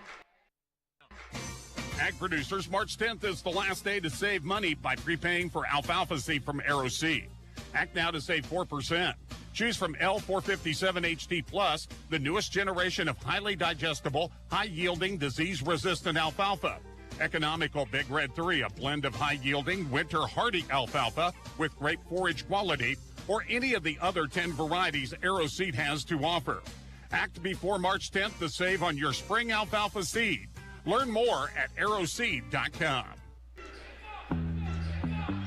3 minutes and 22 seconds to go in the third. AM with the basketball and the lead. 36-35. Lob down low, posting up. Safranik couldn't get it to go. Got her own rebound, couldn't get it to go.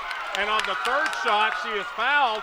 And if that's on Flood, that would be her third or fourth, but I think they gave that to Pates. And it's going to go on Cassidy Pates. And that's big for Pleasanton because Flood would have picked up her fourth. Free throw, Safranik, no good. Safranik, when she got the ball, knew that Flood was on her and went right after her, but couldn't get the shots to go. Missed the first free throw. In the active shooting, she'll have this one as well. And makes it a 2-point game at 37-35. Inbounds.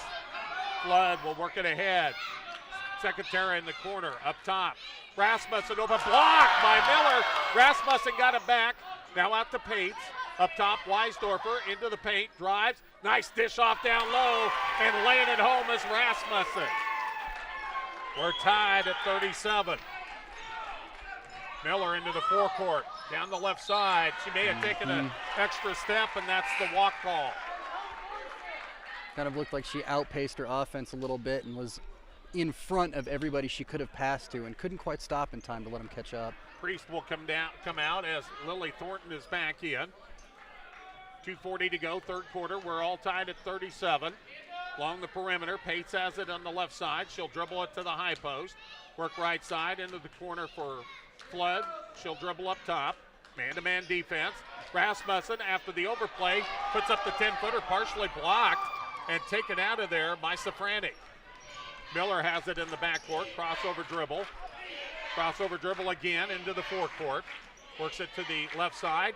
Three ball on the way. Myers, no good. Rebound though to Bartok. Bartok, the follow-up, no good. Tipped around and controlled by Pates. Here come the Lady Bulldogs.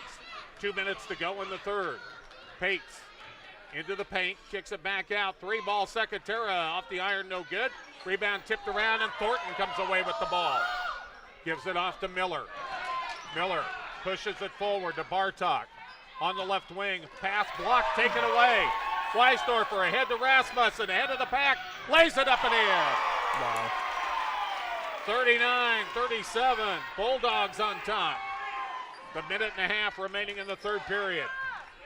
Miller down the left side, she'll drive, and a foul, and that's one will be on Flood. I do believe that is, well, wait a minute. That's Secretera. Secretera, and that'll be her third. So now Secretera has three, Weisdorfer has three, and Flood has three. Miller makes the free throw to make it a 1-point game. Pates out, as I believe it was Smith who came back in. Second free throw, no good. Long rebound in the corner, run down by Smith. Gets it out to Flood. Feed ahead to Secretera. Drives to the free throw line. Pass over, knocked away by Coleman, but retrieved by Secretera. Takes it along the baseline, cut off, up top, Weisdorfer. Minute 10 remaining in the quarter. To the paint, and what's the call? A jump ball. Once Weisdorfer kind of leaned in, it was either going to be a jump ball or a travel. A lot of movement down there, but I think it was probably the right call. She'll come out as new player comes in here. That's Pates is back in.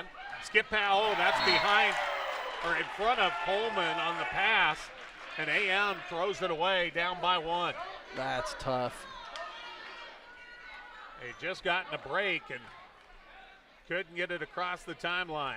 Pleasanton with a chance to build on that 1-point lead as we go under a minute in this third period. Flood up top, being guarded by Myers. Back over to Smith. Safranik on her. Flood down low through the hands of Rasmussen. That was going to be a tough pass. 48 seconds remaining. 39-38. Pleasanton with the lead. AM with the basketball. Miller leads it ahead from Myers. Feed ahead, and Myers knew that she wanted to throw it ahead, but Thornton was not looking yet for the pass. And the turnover, and AM, another turnover, and that's, if they end up losing this game, that's the stat they're going to look at tonight. Yeah, we knew the third quarter was going to be huge for both of these teams, and it has been, but those turnovers are just killer. Into the forecourt with the basketball. Brittany Riley's back in there in the corner for Rasmussen. Natalie on the move, up top for Flood. 26 seconds to go in the quarter. Left side controlling with the basketball. Secretera and a foul, I believe, on Lily Thornton. No, let's check and see on Shaylee Coleman. That was away from the ball. That'll be her second. Team foul number 4 on AM. Weisdorfer trying to get it in. Does. Gets it up top for Riley. 18 seconds remaining in the quarter. Rasmussen on the right wing. Crossover dribble knocked away. And a tie-up as Thornton ties her up. It'll stay with Pleasanton with 11.6 remaining in the quarter. Nice defense there. Forced the reset a little bit and kind of get everyone there on the same page. Weisdorfer on the right wing. Bounce in. Open three for Brittany Riley. Couldn't get it to go. Rebound Secatera. Follow no good. Fight for the loose ball. Saved in by Thornton to Coleman. And right now, AM just wants to run out the clock, and they will do so. And we'll go to the fourth. We got a tight one. Pleasanton 39. Anselmo-Merna 38. You're listening to the Thunderbird 95.3. Your husband is pretty handy to have around. He makes the world's best mac and cheese. He's in the Tickle Monster Hall of Fame. And he can teach anyone how to throw strikes. But a busted pipe in a basement full of water? Honey, I think we need a plumber. Is a little out of his league. That's where a homeowner's policy from Shelter Insurance comes in handy. We'll help get your house back in order and your husband back to what he does best. See Brent Custer today for a free personal protection review. Government-guaranteed loans have great advantages to propel you towards starting your business or selling your business, including long-term fixed interest rates, 30-year repayment terms, and limited down payment or equity requirements, and blue sky funding. The list of what they can be used for is even longer. Custer Federal State Bank has the solutions and programs to make your vision a reality. Talk to their lending team today. Custer Federal State Bank, member FDIC. Fourth quarter, here we come. And Anselmo-Merna down 39-38 will have the basketball, moving left to right to start this final period. Priest into the corner. They'll feed down low for Safranek, knocked away, but run down by Priest. And trying to get to the free throw line. Weisdorfer, I believe, may have been called for the foul. Yeah, it looks like she kicked the ball. There we go. Well, that's a big call. So a kicked ball, it'll stay with AM. They'll lob it into Thornton. Thornton up top, works it right side, and tipped by Weisdorfer off the hands of Priest. So the turnover by AM gives it back to Pleasanton. Pleasanton is not led by more than 2, I believe, in this game. AM has had leads as big as 9. Pleasanton, anytime that AM's had a big lead, has been able to come back and cut it down to nothing, but then AM's had the answer, but not this last time so far. And with that layup by Rasmussen, Pleasanton with their biggest lead of 3 at 41-38. It was a nice-looking drive, too. Safranek, lob ahead. Thornton into the corner. Priest down low. Thornton blocked by Secatera, taken away by Smith. Outlet ahead to Secatera. 7:07 remaining. Works it over to the right side for Rasmussen. Drives along the baseline. Back out top. 3-ball. Flood got it! J.C. Flood doubles the lead for the Lady Dogs. 44-38. Safranek quickly ahead to Bartok. Off to Thornton. Brings it back out. Safranek drives. Cut off by Rasmussen. Feed to Priest, right elbow, got it! Big shot from Addison Priest. 44-40 the score. Pleasanton leading with under 6.5 minutes remaining. Into the forecourt, spin move by Weisdorfer. Drives and tripped up. She'll get 2 free throws. So they might call that on Coleman? That's who they'll get that one on. Weisdorfer, she knows how to create her own shot in that paint. Absolutely. And if she doesn't get the bucket to go, she gets to the free throw line. Puts up the free throw, got it. 18 points in the game for Reagan Weisdorfer. By far the leading scorer in the game. And 9 of those have come at the line. 45-40. She can extend the lead here. Sends it on the way. No good. Long rebound. Miller comes down with it. Double teamed in the backcourt. Feed ahead to Safranek. Back to Miller. Miller stops at the timeline. Over to Priest. Priest back over to Miller. They break the timeline. Miller on the run. Knocked away from behind by Weisdorfer. Otherwise, Miller had a nice lane. Absolutely. Miller will trigger it in, baseline right side. They trail by 5, does AM. Myers works it up top for Priest.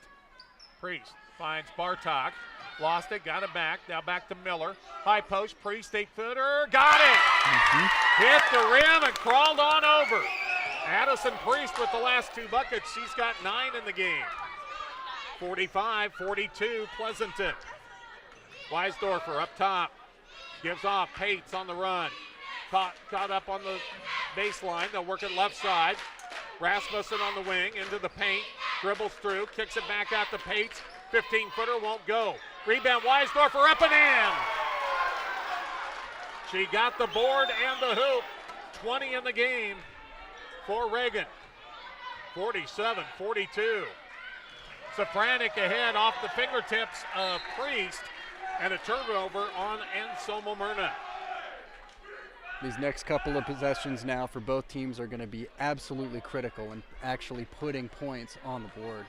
Pleasanton is the 2 seed, 13-8 on the year, 9-10.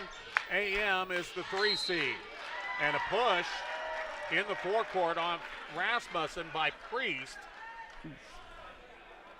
And on Addison, that's going to be her 3rd. 16 fouls, so the next foul puts the Lady Bulldogs into the bonus. 5:05 remaining, 47-42. Pleasanton with the lead. Pates on the left wing.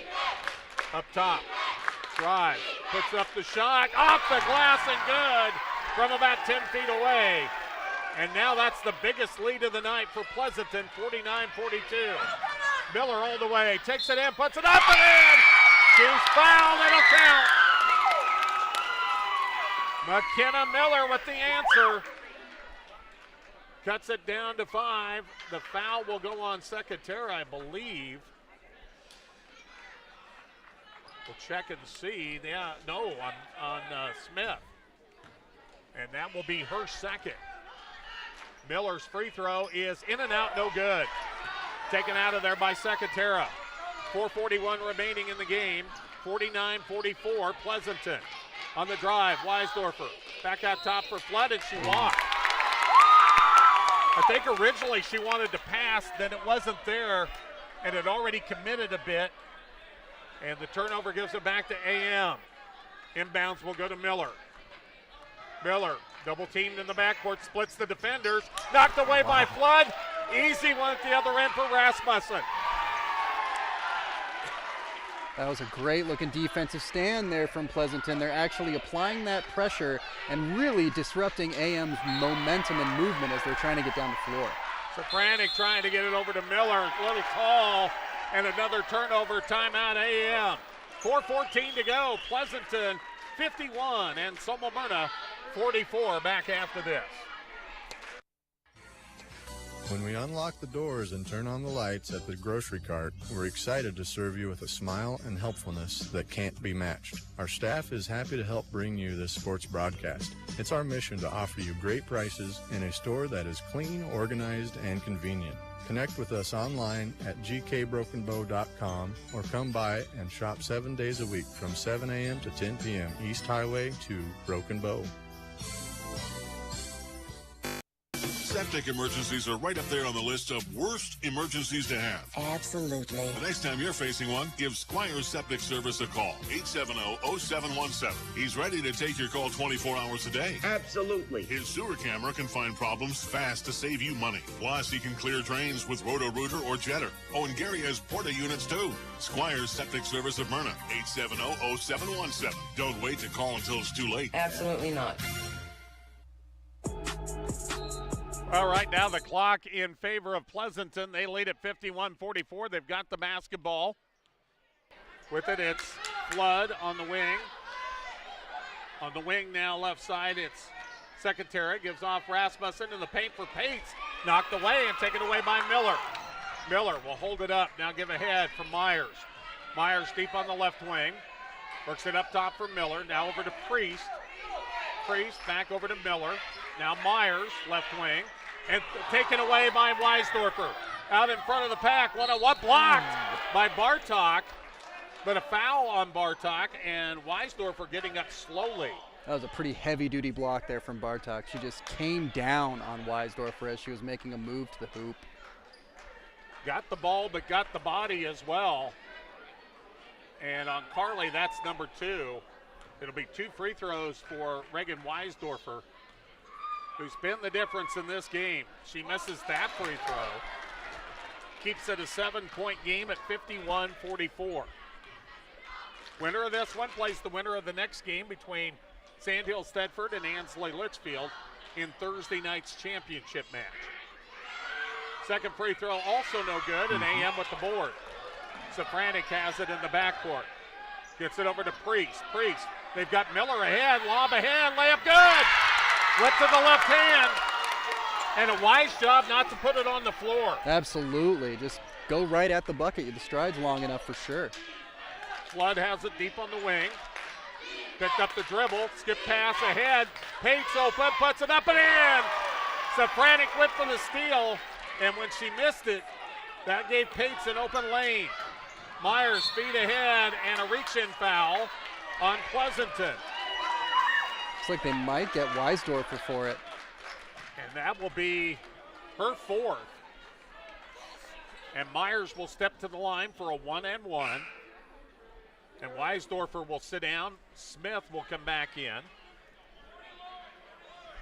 3:08 remaining, 53-46. Big free throws for freshman Rhiannon Myers. Puts it up and in and out, no good. Taken out of there by Secatera. Tyra will bring it into the forecourt. Work it over to the right side. Dish off for Smith. Up top, Flood, left side. Pates to the free throw line. Now worked it on the lob to the right side. Flood at the Secatera. Pleasanton almost to that point where they can use some clock. Rasmussen trying to get it down low. A nice dish to Smith, but off the money, but it ricochets back out. Rasmussen to Secatera. Fakes the 3, drives, kicks off Rasmussen. 10-footer up and in.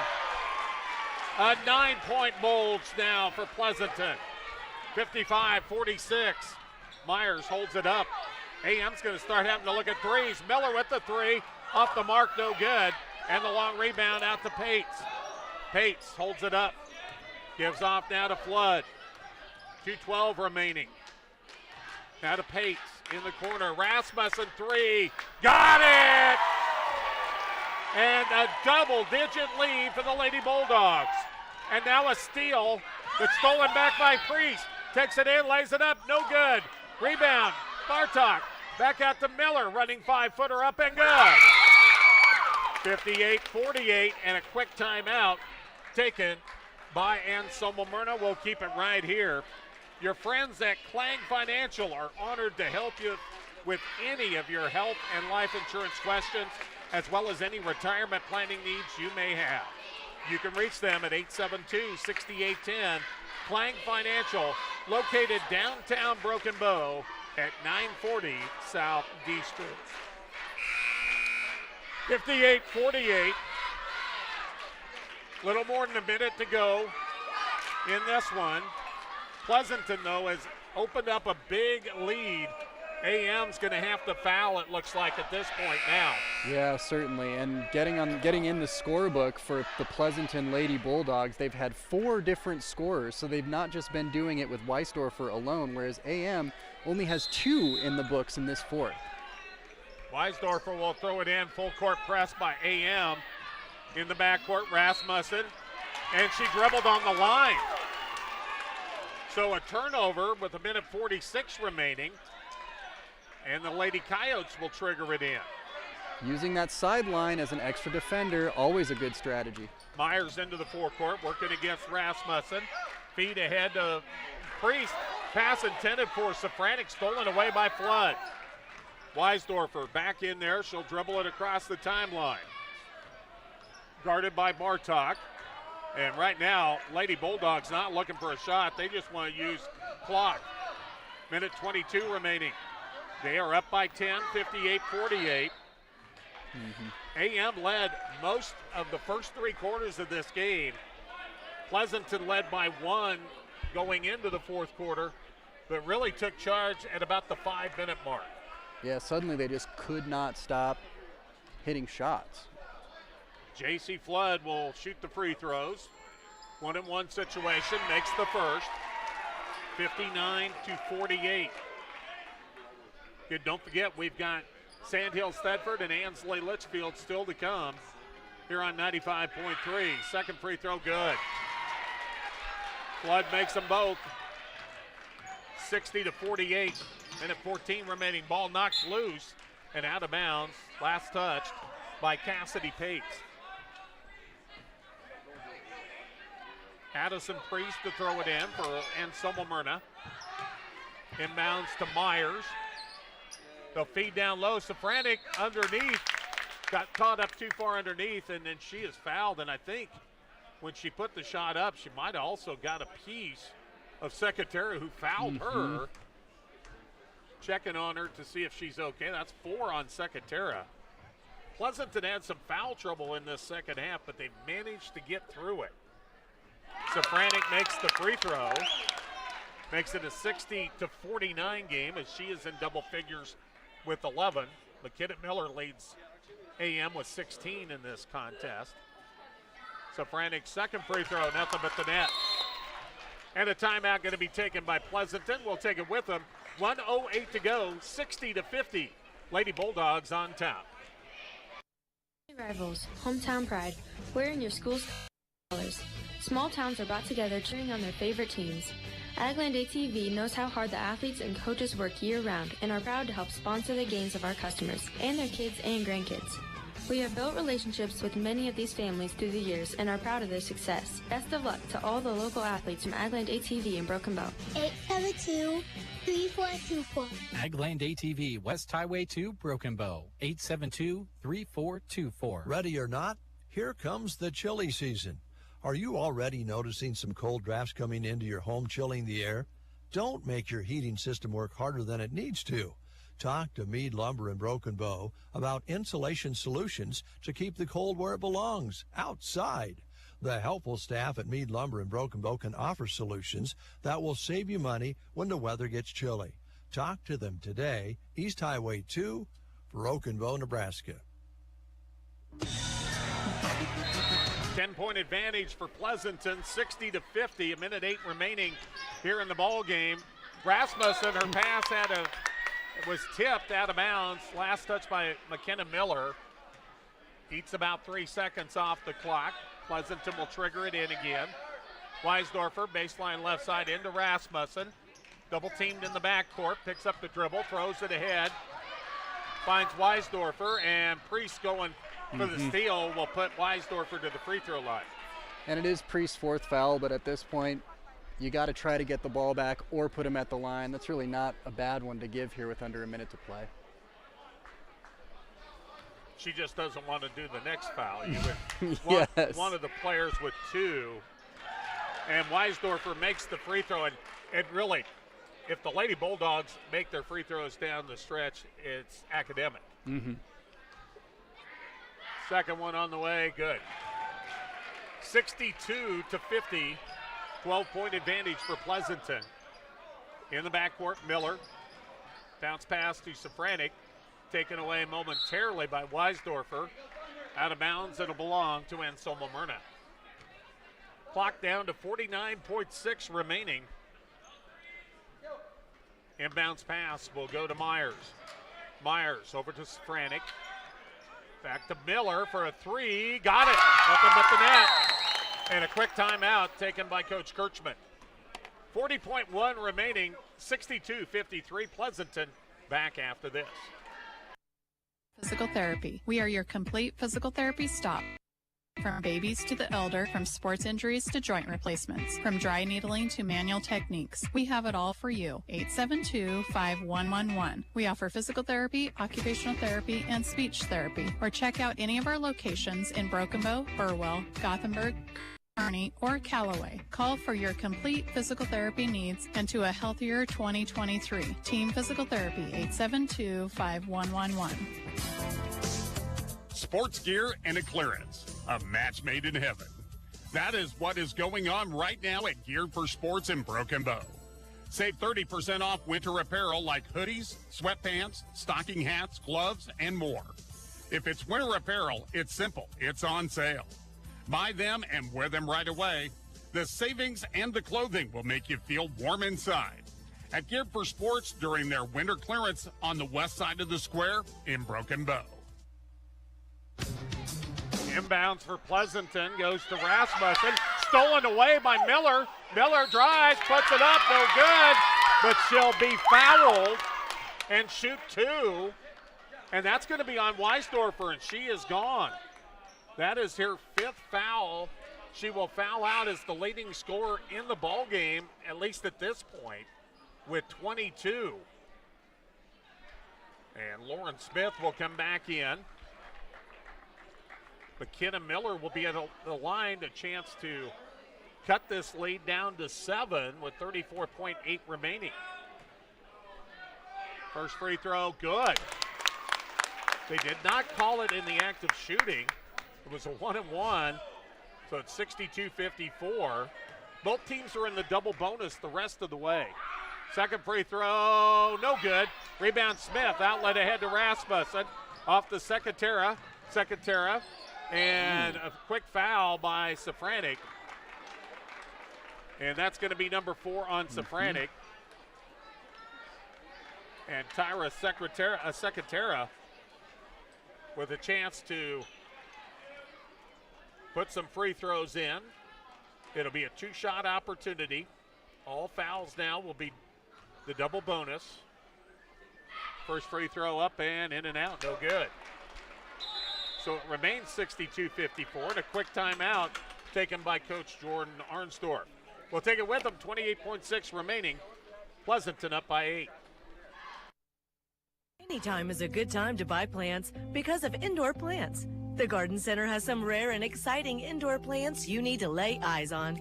They're priced right and they're rare. Some might even call them unusual. They will satisfy your need for something new and different. They have the potting soil, creative and stylish pots, and plant displays you need too. Closed Sunday and Monday, open Tuesday to Friday 10 to 5:30 and Saturday 10 to 2. Open year-round for you, the Garden Center in Broken Bow. As you head out the door to support your favorite team and athlete, don't forget to take Bruning Bank with you. With our free mobile banking app, you can handle your daily banking needs from anywhere, even the bleachers. Check your balance, monitor transactions, deposit checks, and send and receive funds to family and friends with Zelle. Learn more at bruningbank.com. Bruning Bank is a proud sponsor of area athletics and wishes all students a safe and successful season. Bruning Bank, member FDIC. Free throw missed, taken there by Safranek, laid ahead to Priest.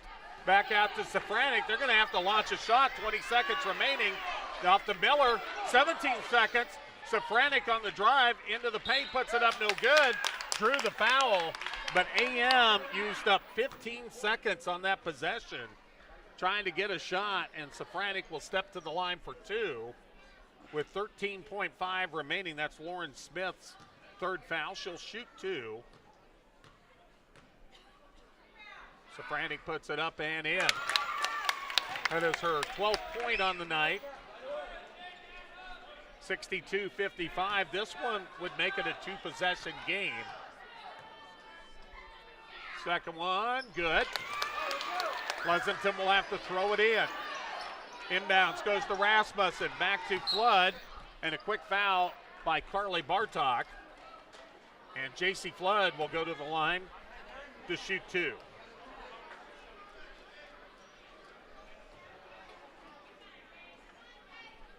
Flood on the night with 8 points. First free throw up and good. That has been the key here in this fourth quarter for the most part. The Lady Bulldogs, they didn't do so much in the first half. They've taken advantage of those free throw opportunities this half. Missed this one, but it's a 3-possession game. Rebound to Safranek, down to 7 seconds. They'll work it ahead to Priest. Bobbled it, got it back, gonna have to shoot it. And the clock's gonna run out as it's taken away by Secretera. And Pleasanton moves on. The number 2 seed wins it over the 3rd seed. Anselmo-Merna 63-56. as they improved to 14-8 on the year. And Anselmo-Merna will close out their record at 9-11. And a couple of seniors will be playing in their final game here tonight. Shaylin Safranek and Carly Bartok playing in their final games for Anselmo-Merna, but everybody else will be back for the Lady Coyotes. We'll take a quick break. We'll come back, and Grant will have the final numbers for you. Pleasanton moves on to the championship Thursday night here on 95.3. Sargent Irrigation may be known worldwide, but their roots are right here in central Nebraska, something they are very proud of. They hire right here in the heartland and know their success is due to those quality employees. As a way of showing support for the community, Sargent Irrigation sponsors high school sports broadcasts so those unable to attend can follow the action. Enjoy the broadcast, sponsored in part by Sargent Irrigation in Broken Bow.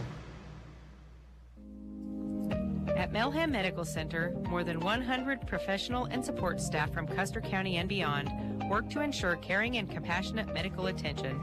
Doctors and providers in Broken Bow provide everyday care, while the specialty clinic brings area resident to the area's most experienced physicians. You can view the specialty clinic schedule on our website, melham.org. Melham Medical Center in Broken Bow, large enough to serve, small enough to care. The student athletes you're cheering on during this broadcast practice and study in order to get their competition and schoolwork done right. At Trotter Service, they do the same, except with your vehicle repairs. Whether you need a new battery, brake work and alignment, tires, wheels, or an overhaul, trust their auto repair specialists to tackle the job. Don't forget bulk oil and fuel delivery and on-the-farm tire truck service too. Proud to help bring you this broadcast, Trotter Service in Broken Bow.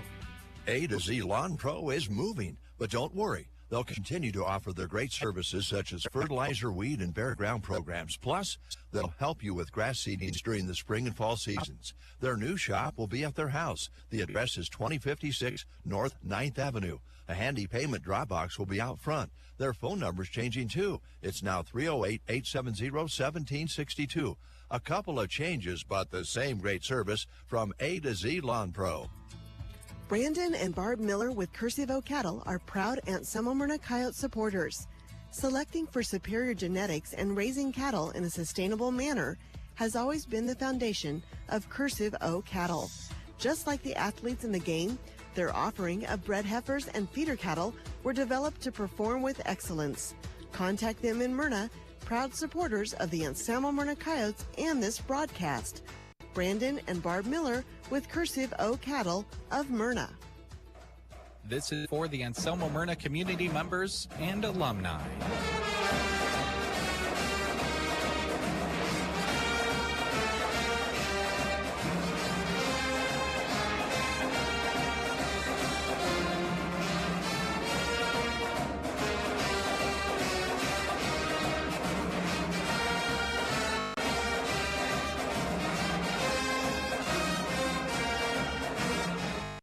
Paid for by Tri-S Ag, supporting the Anselmo-Merna Coyotes. And we come back here to Dunning. Final score in the first match tonight, the number 2 seed Pleasanton gets the win over third-seeded Anselmo-Merna 63-56 to advance to the championship on Thursday night. With the final numbers, here's Grant. Well, for the victorious Pleasanton Lady Bulldogs, Cassidy Pates had 4 points, Natalie Rasmussen finished with 21, Reagan Weisdorfer finished with 22, Tyra Secutera finished with 3, and JC Flood finished with 9. The Lady Bulldogs had 21 rebounds and turned the ball over 14 times for the Anselmo-Merna Lady Coyotes.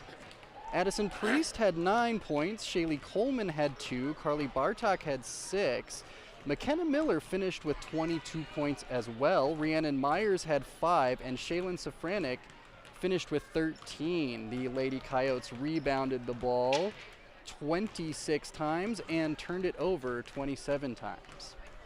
Final score 63-56 as Pleasanton gets the win. We want to say thanks to all our great sponsors bringing you this broadcast tonight. They include A to Z Lawn Pro, Trotter Service, Melham Medical Center, Sargent Irrigation, Bruning Bank, the Garden Center, geared for sports, Team Physical Therapy, Mead Lumber, Agland ATV, Squire Septic Service of Merna, the Grocery Cart, Custer Federal State Bank, Brent Custer, your shelter insurance agent, AeroC, Rods Body and Paint, Nebraska State Bank, Thrivent Financial, Scott Harvey, your agent, Four County Heating and Air, Flying Financial, Consolidated, Bubba's Smoke Shack of Pleasanton, Healing Hearts and Families, Kirkpatrick Cleaning Solutions, Christian Electric, KC Trucking, Dewey's Implement and Welding, The Secret Garden, Tri-S Ag, and Cursive O Cattle.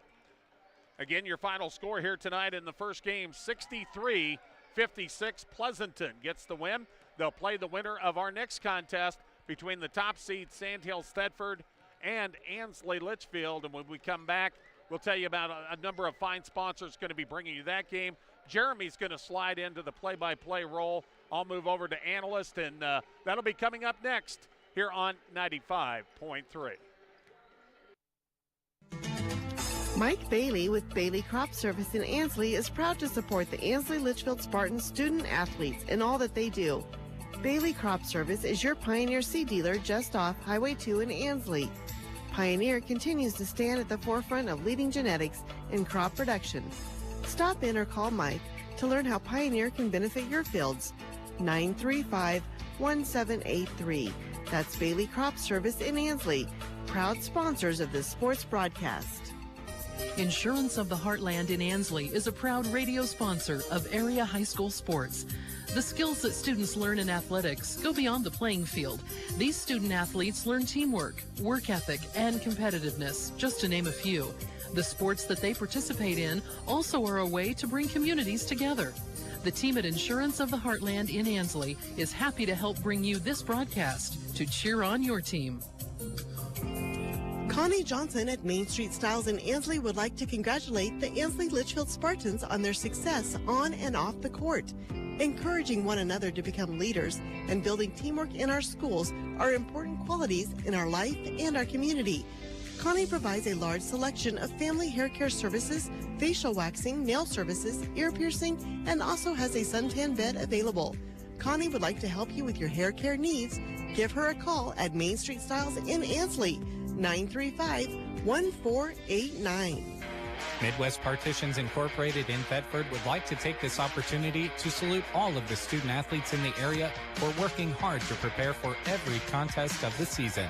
Through all the hard work and determination you show, you are setting a foundation for a successful future after high school. Good work from Midwest Partitions, delivering expertise, efficiency, and execution. Midwest Partitions Incorporated in Thedford. The staff and administrators at Sandhills Public Schools are so proud of what this team has accomplished this season. They love backing the Knights. They get to see firsthand their hard work all the students put into their extracurricular activities all year long. No matter what activity or passion, Sandhills Thedford students set their goals high, and they're cheering them on every step of the way, saying, "Go Knights!" Sandhills Public Schools. Muddy Creek Ag supports the Ansl Litchfield Spartans. Pete, Ryan, Trey, and Brandy are your suppliers of all feed and seed products, Traeger grills, and seasonings as well.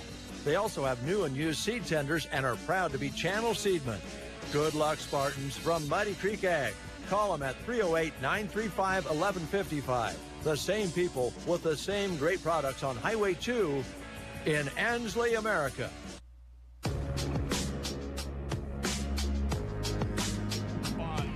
We welcome you back to Dunning as we get set up for game number 2 here in the D2-7 Girls Subdistrict action tonight here on KBBN and the Sandhills Express YouTube and Facebook page. My name is Jeremy Scheib, joining you now on the mic. I'll have the call of this game ahead of us between Sandhills Thedford as well as Ansl Litchfield. We want to thank our sponsors before we get too deep into the pregame. They include Clang Financial, Four County Heating and Air, Bailey Crop, Insurance of the Heartland, Thrivent Financial Agent Scott Harvey, Main Street Styles, Midwest Partitions, Sandhills Public Schools, Muddy Creek Ag, Litchfield Pack, Healing Hearts and Families, Pates Farm Service, Sandhill Oil, The Den Bar and Grill in Hazard, Town and Country Bank, Kirkpatrick Cleaning Solutions, Baco Transfer, Flatwater Bank, Ewalt's Grocery, Ansl Lumber and Supply, Consolidated. Thank you as well to Nebraska State Bank, Rod's Body and Paint, Arrow Seed, Shelter Insurance Agent Brent Custer, Custer Federal State Bank, Grocery Cart, Squire Septic Service of Merna, Agland ATV, Mead Lumber, Team Physical Therapy, Geared for Sports, The Garden Center, Bruning Bank, Sargent Irrigation, Melham Medical Center, Trotter Service, and A to Z Lawn Pro. We'll hear from some more of those sponsors when we come back. We'll thank the video sponsors that you folks that are watching the Sandhills Express YouTube and Facebook page will see throughout the rest of the evening. Litchfield Pack offers their customers custom processing and butchering that is second to none. Bruce and the crew also make bologna, salami, and sausages that your taste buds are sure to love. Go visit them in Litchfield and ask about the services they can help you with.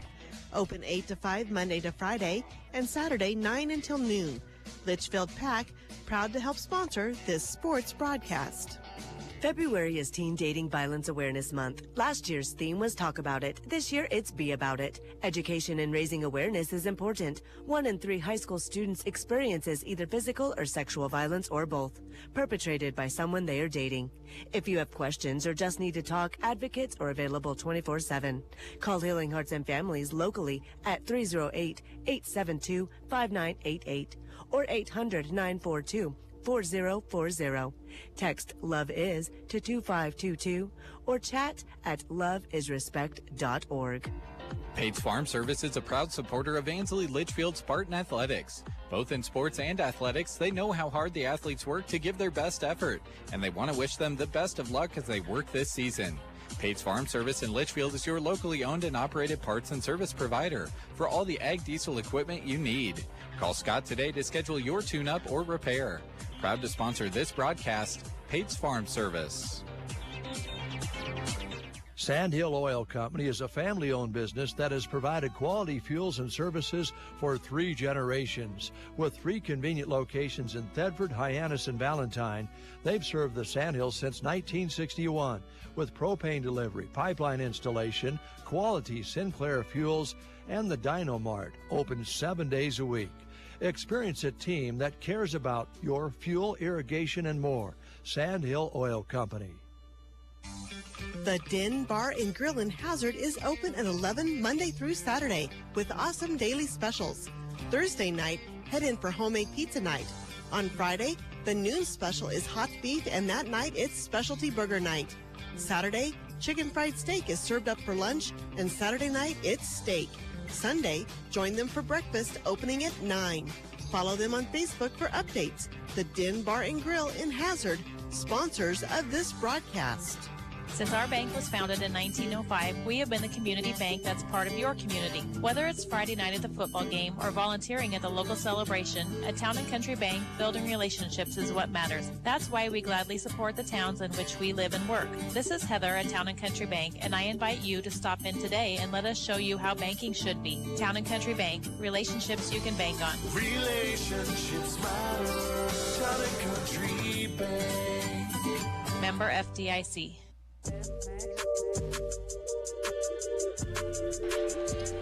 We welcome you back to Dunning as we get set up for Sandhills Thedford and Ansl Litchfield. This is the 1 and 4 seed matchup in the D2-7 girls bracket. We want to thank the video sponsors bringing you this broadcast on the Sandhills Express YouTube and Facebook pages. They include BD, Midwest Partitions, Healing Hearts and Families, Crossroads Auto Repair Specialists, Consolidated, Sandhills Public Schools, Grocery Cart, Colligan, Del Moniger and Tim Wright, the Callaway District Hospital with the Arnold and Callaway Medical Clinics, Palmer Monument, Mead Lumber, Lines Appliance, Broken Bow, Nebraska State Bank, Agland ATV, Lashley Land and Recreational Brokers, Insurance of the Heartland, Central Nebraska Medical Clinic, Broken Bow Livestock, and Moline Seed and Fence. Welcome in my broadcast partner for this broadcast ahead of us this evening, Larry Kottner. Larry, I'm sure that you and Grant talked about this in the pregame of the previous game, but all 4 of these teams that are left in the D2-7 are very familiar with each other, and all of the games that have been played between these teams in this sub-district have been pretty darn close in the regular season. You know, we talked about the fact that coming into this tournament, I think we all felt there was one of any 4 teams could win this sub-district.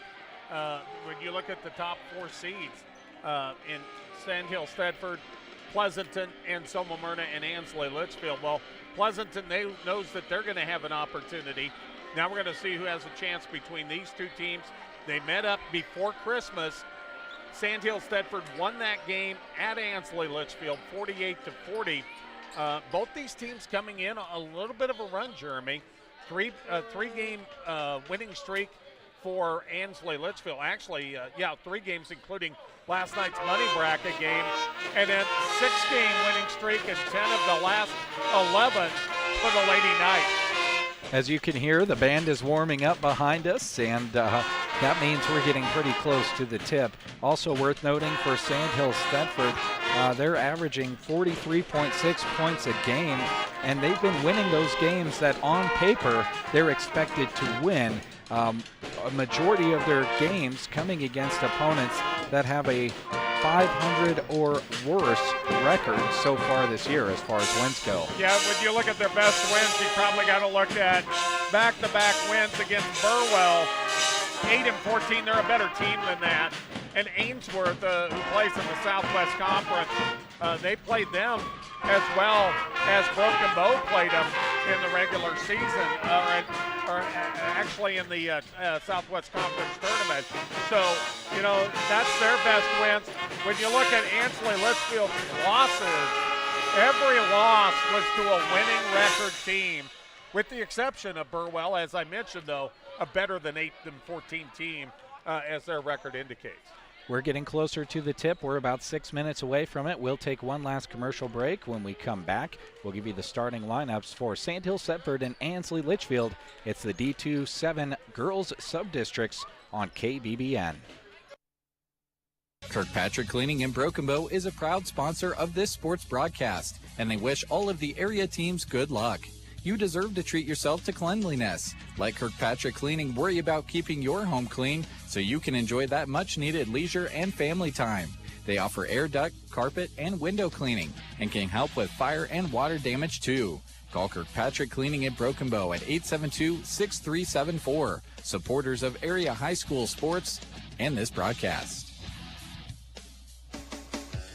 Baco Transfer Incorporated of Litchfield buys, sells, hauls, and grinds hay and other forage crops year-round. Specializing in handling and processing, their fleet of specialty equipment with experienced operators work with many operations across central Nebraska. They also operate a full-service automotive repair shop for trucks and passenger vehicles in Litchfield. Driven to exceed your customer service expectations, Baco Transfer, proud to help bring you this sports broadcast. Interest rates are on the rise, and now's the perfect time to consider using a CD to put your extra cash to work. But how do you decide which CD term is best? Well, at Flatwater Bank, we've got some great news. Our Anytime CD currently pays 3.05 annual percentage yield and has a fixed rate for 39 months. There's no penalty for early withdrawal after only 6 days. That's right, 3.05% APY for our Anytime CD. Visit us online at flatwater.bank for all the details. Member FDIC. Ewald's Grocery is your local community connection for high-quality foods, friendly service, and great prices. Everyone at Ewald's Grocery takes pride in their community, and they appreciate your business. With over 80 years of business, they're honored and privileged to serve the local community. They're big supporters of the Sandhills Thedford Knights and love every opportunity they get to cheer on their hard work and dedication. Ewald's Grocery in Thedford, sponsors of this sports broadcast. Just as all the area sports teams work to build themselves towards victories, your building team at Ansl Lumber and Supply is ready to help with all the projects you have going on or have in mind. They're open 8 to 5:30 Monday to Friday and Saturday 8 to noon. Provide delivery and offer the quality tools and products you can depend on, including premium grade lumber. From framing and trusses to countertops and cabinets, Ansl Lumber and Supply, proud sponsors of this sports broadcast. Consolidated Companies is a proud sponsor of our student athletes. Everyone wants to get to the events and cheer on their students, but sometimes you just can't. Keeping up to date on all the local sports is hard to do, but Consolidated super fast broadband can change that. Find all the latest information on local school and broadcast channel web pages, along with news and weather. For more information, call Consolidated at 1-800-742-7464. Plus, look for them now on Facebook, facebook.com/Consolidated Companies.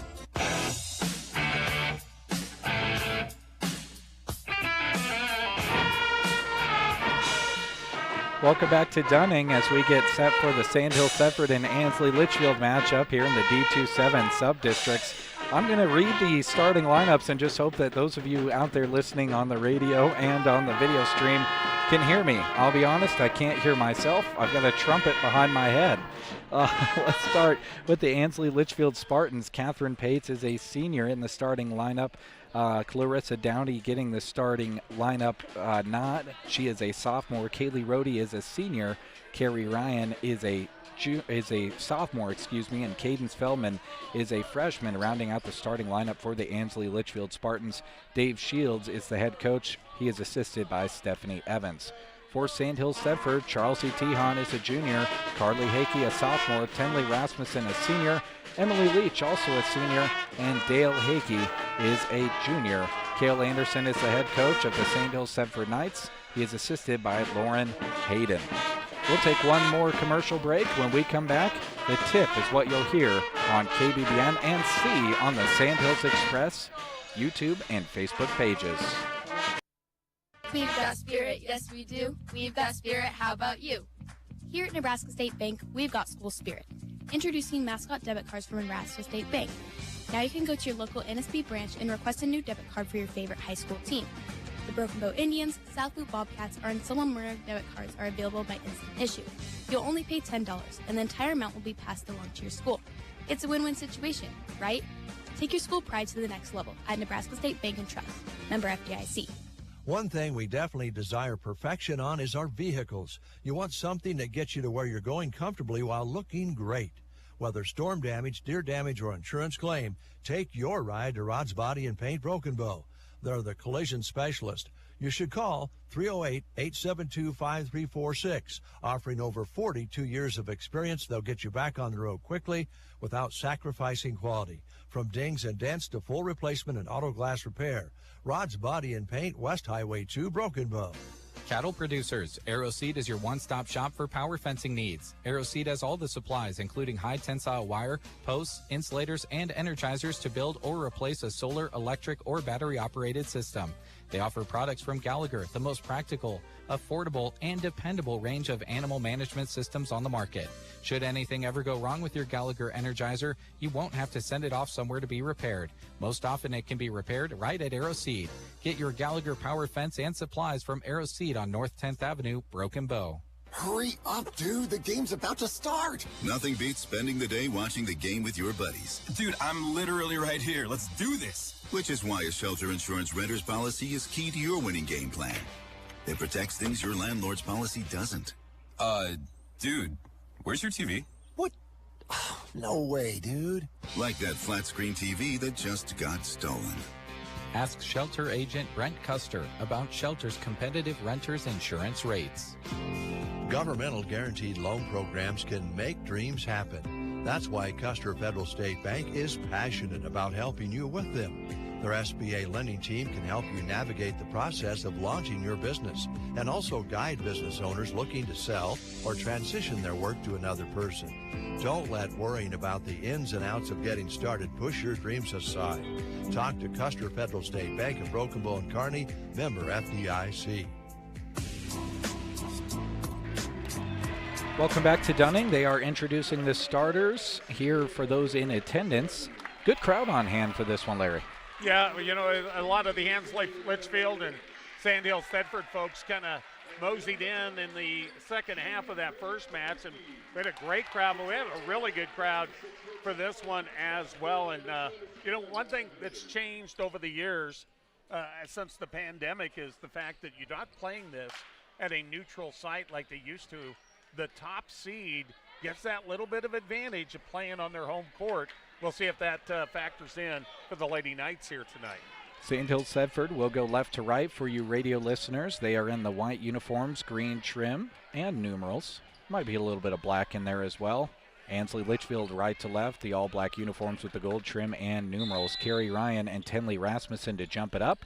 It's in the air. Carrie Ryan tips it forward to Rhodey, who comes down with it, immediately attacks, spins, nothing there, out to Pates. 10 seconds gone in this one. Ansley Litchfield, a drive from Rhodey. She's fouled on the far block. She'll go to the free throw line.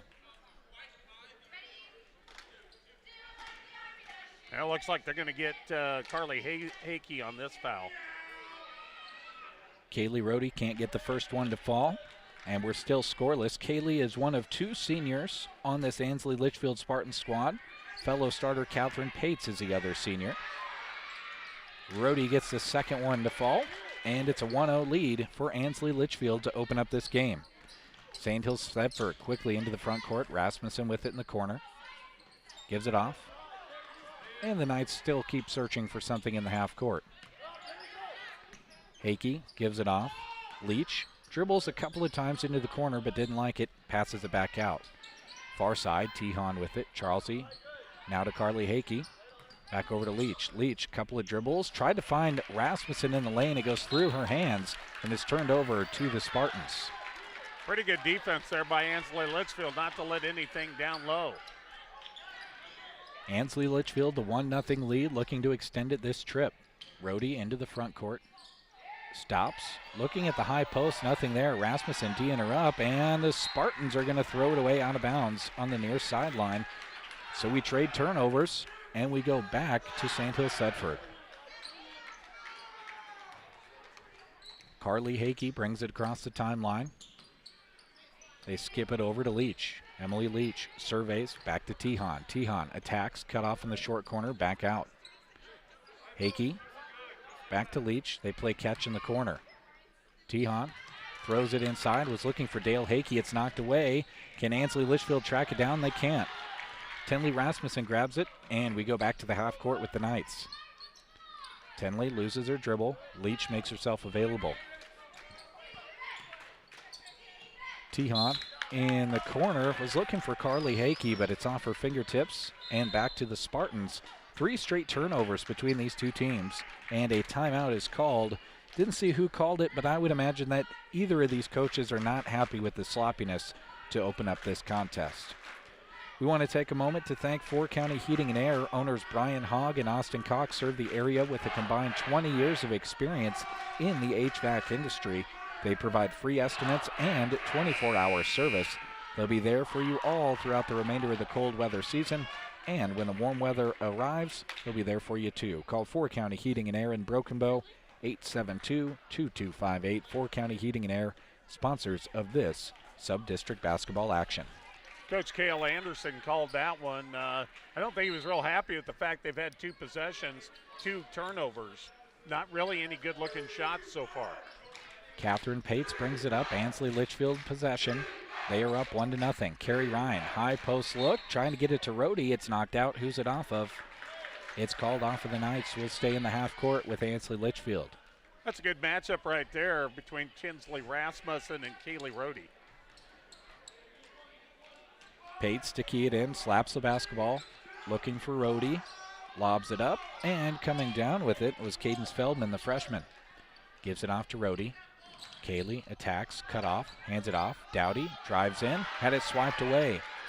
Here comes Rasmussen the other direction. Excuse me, that's Leach. She lost it, and it's another turnover whistled against the Knights, who really have not gotten any shots up at the basket so far. Yeah, they have not. I don't believe they've shot anything yet, and that was just Leach kind of losing control of her footing. Spartans get it in. Feldman to Rhodey, facing the pressure of Sandhills Thedford. Rhodey lost it, recovers. The count is on. They're going to have to make up some room here quickly. Feldman ahead to Pates. It's knocked away from her, and it's a turnover back to the Knights. Turnover city between these two teams to start this one. Dale Hakey, first shot put up by Sandhills Thedford is a make on the quick offense. And if she gets a clean look there, it's going to be over with there. Feldman ahead to Pates. She tracks it down, lets the defense go by, now attacks, gets it off to Feldman. over to Rhodey, and swiping through there is Tenley Rasmussen. A head full of steam would be an understatement. She flies into the stands. It goes off of her back to the Spartans. Well, now that both teams kind of feel their way through this game, it looks like now they're starting to pick up the pace, especially on the defensive end. Catherine Pates to the free throw line, threw it for Ryan, went over her head. She was looking for Feldman in the corner though. Rhodey, high post. Carrie Ryan walked with it. Turnover back to the Knights.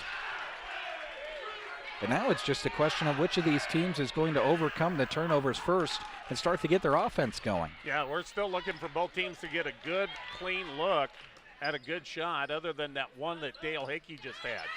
Dowdy gets in the passing lane, wants to go the other way, lays it up and scores it. Well, she started her layup from about 10 feet out, and she laid it up and in to retake the lead for Ansl Litchfield. I thought maybe she had taken off too soon, but she did a good job of covering grounds with those two steps. Carly Hickey lost it, but a foul is whistled, and that is why she had lost it, according to the officials. We'll go to the baseline. Bates called for that one, her first team foul against the Spartans. Into the game for Sandhills Thedford, and lobbing it in is Lainey Dahlberg, but it's turned back over to Ansl Litchfield. Pates into the front court, lost it, recovers. Under 5 to go here, first quarter. It's a 3-2 lead for Ansl Litchfield, and we've got a foul called.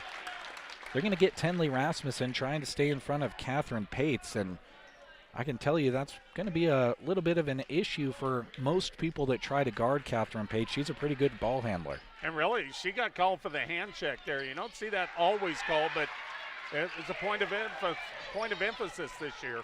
Now in the inbounds on the far side, it's turned over back to Sandhills Thedford. The Knights down 3-2. Dahlberg with it, dribbles into the short corner, cut off. Out to Tihan, now Rasmussen. Tenley, high post look to Dale Hickey, squares up, kicks it out. Dahlberg, one dribble, shot from 5, can't get it to fall. Rebound is going to stay on this end. They say it's off the Spartans. Charlesy Tihan to toss it in. Tihan gets it off and gets it handed back to her in the corner. Back to Dahlberg.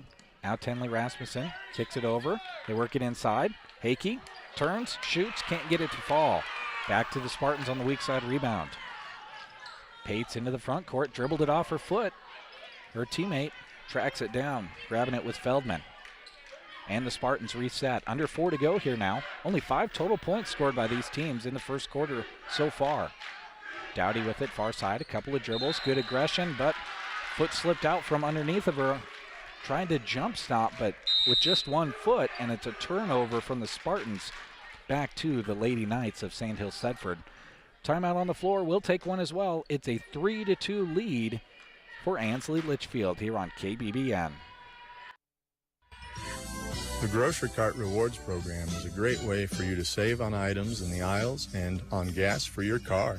Every month we feature new products you can purchase with points you earn from shopping at the Grocery Cart, or use your points at Casey's and Broken Bow to fill up with a discount. Signing up is easy, just ask them at the Grocery Cart. Scan your card and earn those free groceries. It's easy as that at Grocery Cart in Broken Bow.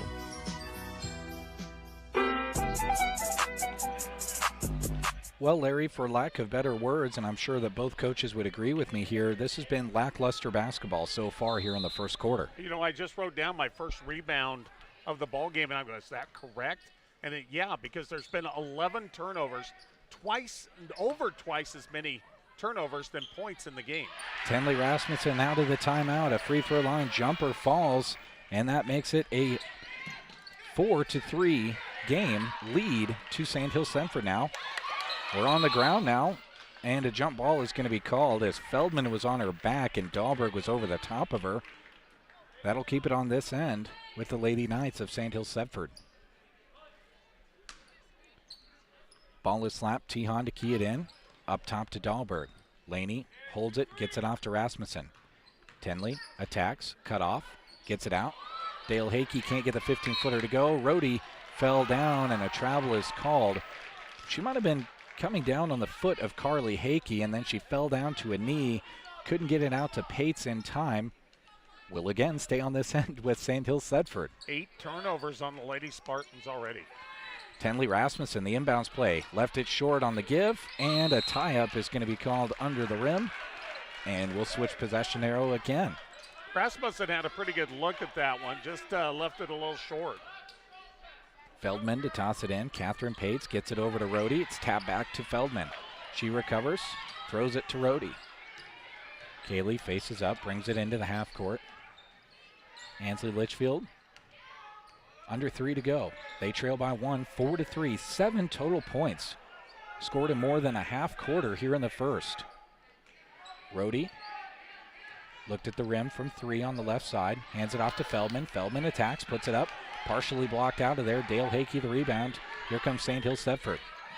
Quickly ahead, Tihan to Dahlberg, turns, shoots from the block, can't get it to fall, gets her own rebound though.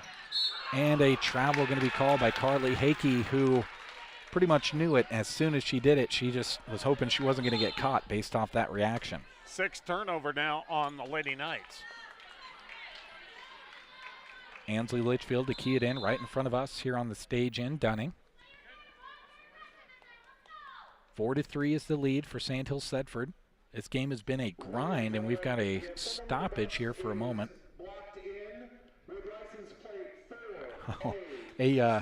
Announcement being made by J.D. Furrow that the Anselmo-Merna bus is unable to leave as it is blocked into the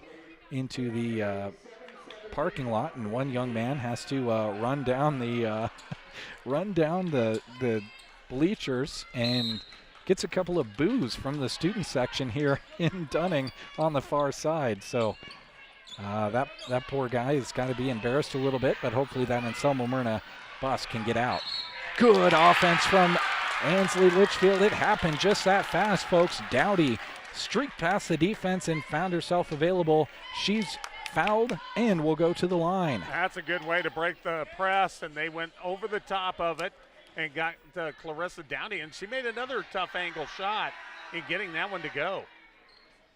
Dowdy can't get the free throw to fall to get the three-point play completed. Rasmussen ahead off the hands of Anna Clark, and it goes back to Ansley Litchfield again. Tell you what, if you had the over on turnovers in this one, you're likely going to be correct. Rohde lost it, jumps back on it, gets it to Feldman. Now Pates throws it back to Rohde, skies high for it, and that's going to be an over and back. Rohde caught the ball in the air, couldn't really adjust in the air, and just threw it back to Feldman. Just didn't know where she was on the floor. Well, she was losing her balance again. Tihan off to Dahlberg. Dahlberg over to Rasmussen. Totes up a 3, can't get it to fall. Weak side rebound, will go out of bounds, and back to Ansley Litchfield. Nobody touched it. 5-4, Ansley Litchfield with the lead in this one. Under 2 minutes to go here first quarter. Catherine Pates gets it up. Carrie Ryan turns, gets it to Feldman, and we're in the half court with the Spartans. Rohde, short corner, fouled on the shot attempt. She'll go to the line for 2. I think they're going to get Dale Hakey with this one. It would be her first. It is on Hakey as Rohde steps to the line for the Spartans. Rohde's first shot gets the front and back of the rim, but falls off the side and out. Into the game for Ansley Litchfield. Bailey Hawkins in. Ava Pates as well. Rohde and Ryan stay in there for the Spartans, as does Catherine Pates as Rohde gets the second one to go. And it's a 6-4 lead for Ansley Litchfield.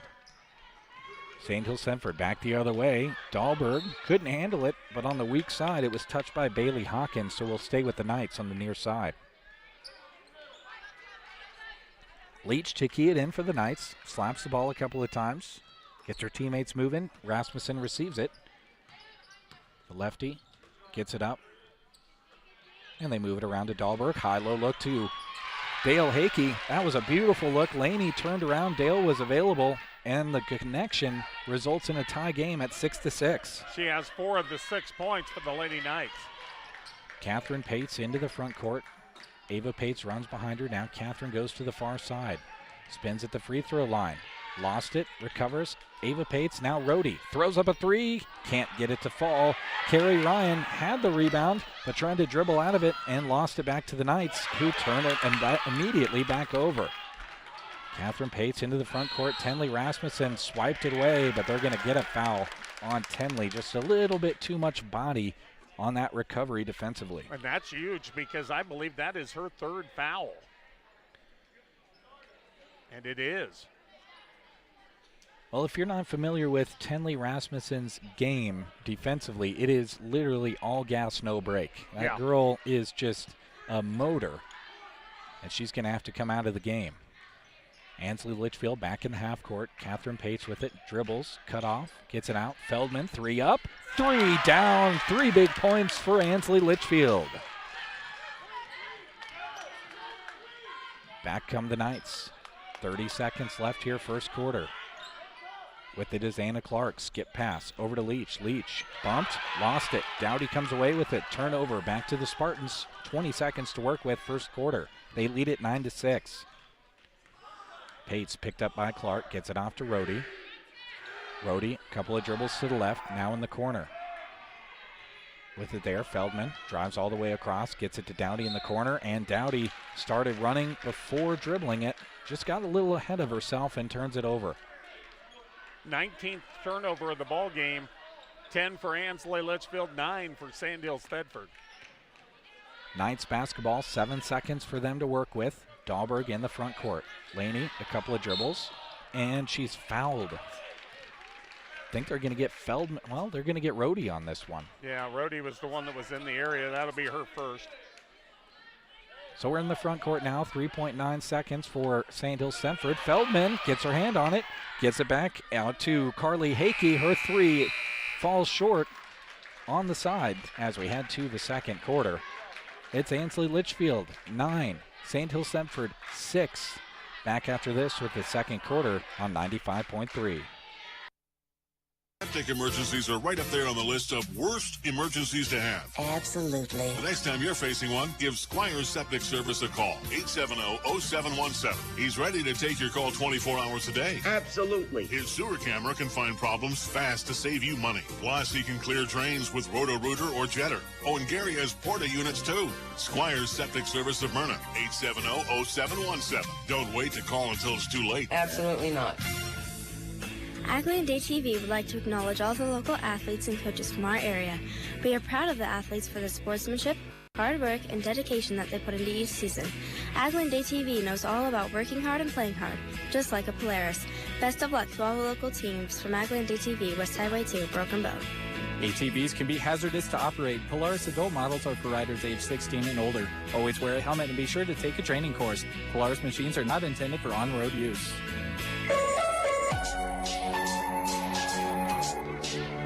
We start the second quarter. It's Sandhills Thedford basketball here on the near side. They try to enter it into Hakey. It's knocked away. She recovers it, though. They get it outside. Hakey with it. That's Carly Hakey. Can't get the shot to go from 10 feet. Dowdy the rebound. Ansley Litchfield basketball. Kaylee Rhodey in the front court. Steps into a three. Can't get it to go. Feldman the rebound. Had it knocked away from her. And Sandhills Thedford comes away with it. Anna Clark with the nifty handwork. Dahlberg the other way, crosses over a defender, can't get the shot to go from close. We go back in this track meet that's back and forth to start the second to Ansley Litchfield. Shot from 15 off the side of the backboard by Bailey Hawkins, rebounded by Lady Knights. Here comes Sandhills Thedford. Leach with it, gets it off, Anna Clark, up top, touch pass, Dale Hakey, high post. She dribbles it out. Back to Carly Hakey. Over to Anna Clark. Almost walked with it. Didn't complete the walk, though. Couldn't get the shot to go. Dale Hakey with the follow for 2. And nobody blocked her out. She had the easy one. 9-8 the lead. Ansley Litchfield with that lead and the basketball. Pates, crossover, lost it, gets it off to Rhodey. Rhodey, far side, Feldman. One dribble. Ball poked away into the hands of Rhodey. Kaylee attacks, left the shot short. Weak side rebound fought for. And it's last off with the outstretched arms of Bailey Hawkins. It'll go back to the Knights. Tehan back into the game. She'll come in for Anna Clark for the Lady Knights. I didn't see any other substitutions come in as Carly Hakey brings it across the timeline. 6.5 to go here, first half. Sandhills Semford, Tehan steps into a 15-footer and knocked it home. Kind of just looked like she was waiting for the defense to come up. They never did, so she took the shot. First 2 points of the ball game for her. Brody with it, working against Dahlberg, dribbles around her, puts up the shot, it's blocked. Coming over and helping was Dale Hakey. You could probably credit a half block to her and Dahlberg. Sandhills Semford basketball. Dowdy, good defense, knocks it away. Sandhills Semford recovers, but only for a moment as they turn it over in the corner. Carly Hakey couldn't control it on the near side. Lady Knights' 10th turnover here in the ball game. 10-9 is the Sandhills Semford lead over Ansl Litchfield in this low-scoring, turnover-ridden affair. Feldman into the front court, gets a good screen from Rohde, dribbles into the short corner, but it's turned away by Dahlberg. High post, Carrie Ryan. She had 19 points last night. Ryan can't get 2 to go from just outside of 5 feet. Rebound Knights. Leach with it in the front court, holds up, gives it off to Tehan. Tehan back to Leach. Now Tehan near side, they play catch. Under 5.5 to go. High post look for Leach, lost it. Tehan tracks it down. Sandhills Semford turns it over. They were looking for Dale Hakey inside. The pass from Carly Hakey was a chest pass. Might have been a little bit better as a bounce pass as it just whizzed right past Dale's arms. 10-9 remains the lead for Sandhills Semford. They dig in on defense. Here comes Ansl Litchfield. Catherine Pates with the dribble. Spins, kicks it off. Dowdy up top. Ava Pates, shot fake, drives in. And a travel is called. Dale Hakey had the block on the back end of it either way, but Ava Pates turns it over, and we go the other way. She had a good move going down that left side, but then when Dale Hakey closed off that lane, she kind of had a small shuffle there. The officials right on top of it. Under 5 to go here, first half. With the 1-point lead and the basketball, it's the Knights. Dahlberg, high post look, almost traveled, but threw it away either way. What do they say sometimes? Ball don't lie. It's a turnover back to Ansl Litchfield. Well, they've been splitting it down the middle for the most part. 12 turnovers for Sandhills Thedford, 12 turnovers for Ansl Litchfield. And both coaches will say that's way too much for this time of the first half. Rohde, the give and go with Feldman, turns, shoots, can't get it to fall. Rebound, just about tickles the baseline. Dale Hakey comes out of there with it, but she is fouled, and they get Kaylee Rohde on this one. She's going to pick up, I believe, her second. That'll be her second. Just the third team foul. 4:30 to go here, first half. We've been stuck on 10-9 for a while now. Leach in the corner, back to Tehan. High post look, Dahlberg, double team there. Kicks it out, Carly Hakey, shot fake, blocked on the putback. Carrie Ryan got a hand on it, but it's rebounded on the miss underneath and put up and in. I believe that was Leach on that follow. Yeah, and she saw that shot was going to be short, and she looked that one in all the way. And on the far side, we've got a turnover. A foul. That's going to be called on Catherine Pates. She lost the basketball. And as both players were fighting to get back to it, she's called for the foul. That's her second. Only 4 team fouls so far on Ansl Litchfield, but they're split evenly between Pates and Rohde. Well, in high turnover games, you tend to have that go hand in hand with high fouls. So it'll be interesting to see how those mount up for both of these teams. Dale Hakey turns, hook shot, can't get it to fall. Dowdy, the weak side rebound, gets it out of there, and it's retained by Ansl Litchfield. They are down 3. Pates into the front court. Kicks it off. And a double dribble is called on Bailey Hawkins. She brought that offhand up only for a second, but a second will count the same as a couple. 3:38 to go first half. It's a 12-9 lead for Sandhills Thedford here on KBBN over Ansl Litchfield. We'll step away for a moment and come back with the remainder of the first half.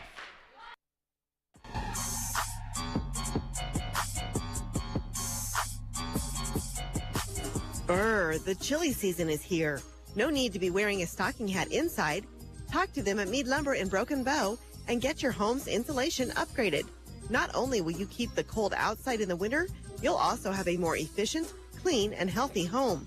At Mead Lumber, they do their very best to accommodate you with information on your project. Check out the awesome resources they offer at meadlumber.com as well. Mead Lumber in Broken Bow. Visit them today on East Highway 2. Your friends at Klang Financial are honored to help with any of your health and life insurance questions, as well as any retirement planning needs you may have. You can reach them at 872-6810. That's Klang Financial, located in downtown Broken Bow, 940 South D Street. Well, this quarter has belonged to Sandhills Thedford. They have outscored Ansl Litchfield 6-0 as the Spartans still looking for their first bucket. Sandhills Thedford with the basketball in the half court. Carly Hakey with it. Steps in. Can't get the shot to go from the free throw line. Leach, another follow. Can't get that to go. And now a tie-up called on the second rebound fight. Well, I got to think, after watching Ansl Litchfield against Anselmo-Merna the other night, listening to last night's game against Elba and watching the first half here, they like it ugly. And I think this kind of works to their favor, having an ugly game. Carrie Ryan, nice feed to Feldman. Can't get the shot to go from the far block on the give and go. Rebound Sandhills Thedford into the front court with Hakey. Carly off to Tehan, now far side Leach. Emily looks. They get it high post to Dahlberg. Dahlberg kicks it over. Carly Hakey attacks. Shot blocked by Carrie Ryan. Wow, what great defense. And then she's fouled by Carly Hakey. Maybe a bit of a frustration foul there. I think Carly Hakey may have been better to shoot that from the short corner rather than dribble into the block against the much taller Carrie Ryan. And that's going to be Carly Hakey's second personal foul. Next foul on Sandhills Thedford puts Ansley Litchfield into the 1-1 bonus. Might be just what Ansley Litchfield needs to cut into this three-point lead. Catherine Pates lost the ball, partially blocked out of there by Dahlberg, who recovers and gets it head to Carly Hakey. Hakey into the front court. Ansley Litchfield defense settles in. High post look. Lainey Dahlberg tried to get it over to Tehan, but it's knocked out of there by Ryan. Now Catherine Pates, nice pass over on the weak side to Rhodey, who is fouled on her shot attempt from the block. She'll head to the line for two. Not much Charles C. Tehan could do about that one, but just try to reach in and steal it, and instead she got a piece of the rest. I don't know how that ball got through from the feet from Catherine Pates, but it did. As Rhodey knocks home the first of two. She's got all 3 points from the free throw line, 3 of 5 in the first half. Rhodey can't get the second one to go. Dowdy tracks down the rebound, can't get the follow to go. A rebound pulled out of there by Sandhills Thedford. They're off and running. Hakey into the front court, stops in the corner. Dahlberg, free throw line jumper, can't get it to fall. Carrie Ryan, a rebound. Under 2 to go here first half, and Ansley Litchfield throws it away. It's too high for Rhodey on the feed from Feldman. Well, when I said that Ansley Litchfield likes it ugly, I'm sure Coach Shields doesn't mean 15 turnovers by his own team that ugly, but they're staying right in here with that kind of ball game here so far. Sandhills Thedford the 12-10 lead with the basketball. Tehan with it, high post look. Dahlberg turns, attacks, gets it off. Tehan puts up the shot, can't get it to fall. The rebound goes out of bounds, and it will go back to Ansley Litchfield. That's the best look we've seen in a little while for Sandhills Thedford to get it down low. They've had success down low. Totally different game than the previous one where a lot of threes. This one's a lot of twos. Speaking of threes, Rhodey tosses one up, can't get it to go from the near corner. Dale Hakey the rebound. Here comes Sandhills Thedford. Tehan in the front court, back out Carly Hakey. Tehan gets it back. No one coming out on her. She has no interest in shooting the three. Dahlberg double teamed. Holds on to it. Now Tehan short corner. Down to Dale Hakey. Had great position on Catherine Pates. Couldn't get it to go. The follow on the weak side by Leach again, who's been big on the boards for the Knights tonight. She's fouled on her putback attempt. Well, one thing, Dale Hakey does is she's got 6 points in this game. She draws a lot of attention. That allows Emily Leach to come from the backside and get some of those extra boards. Emily Leach spins the basketball, puts up her first shot, can't get it to fall, slaps hands with her teammates. She'll get a look at a second. First free throw of the ball game for the Lady Knights. Leach goes through the routine again.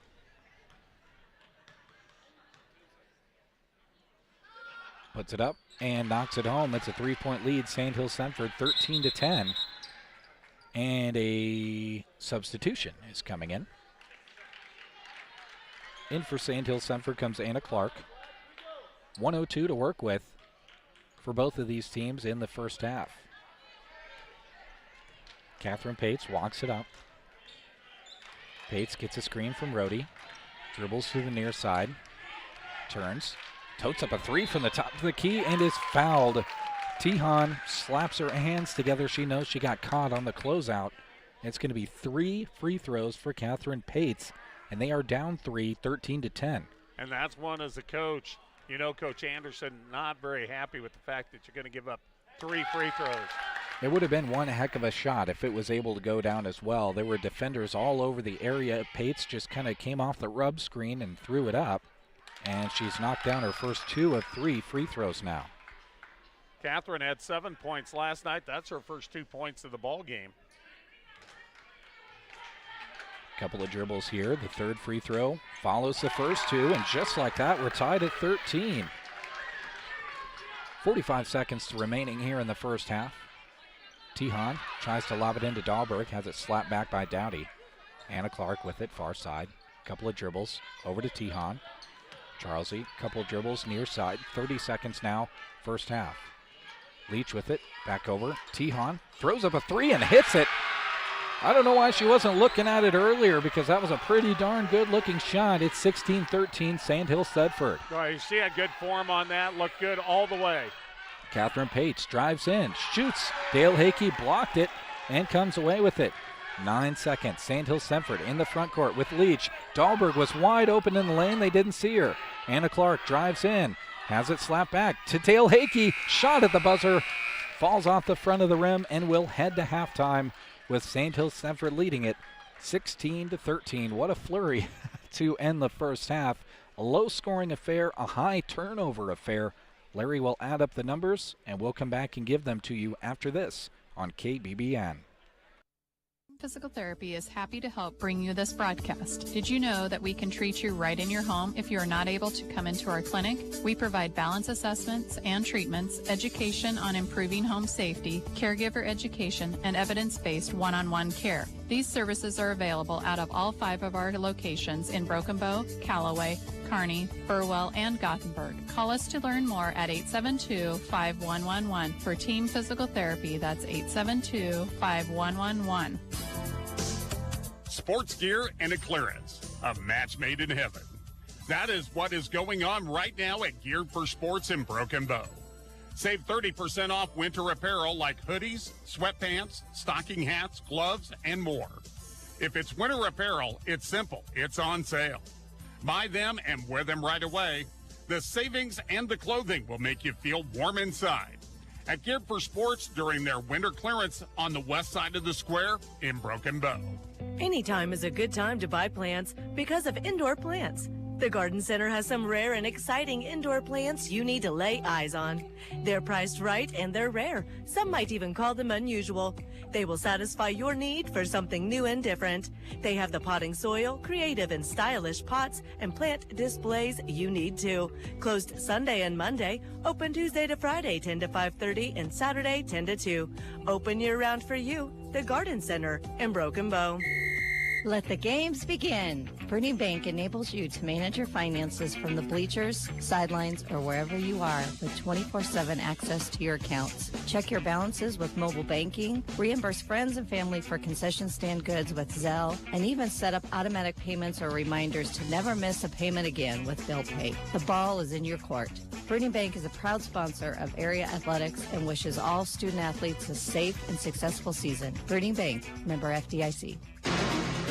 Sargent Irrigation may be known worldwide, but their roots are right here in central Nebraska, something they are very proud of. They hire right here in the heartland and know their success is due to those quality employees. As a way of showing support for the community, Sargent Irrigation sponsors high school sports broadcasts so those unable to attend can follow the action. Enjoy the broadcast, sponsored in part by Sargent Irrigation in Broken Bow. Melham Medical Center is dedicated to partnering with you to inspire healthy living through quality care with integrity, respect, and responsibility. We know our most important resource is our employees. The best planning, equipment, or facility mean nothing without an amazing staff. Rewarding career opportunities are available. Visit melham.org/careers to see current openings and to apply. Melham Medical Center, large enough to serve, small enough to care.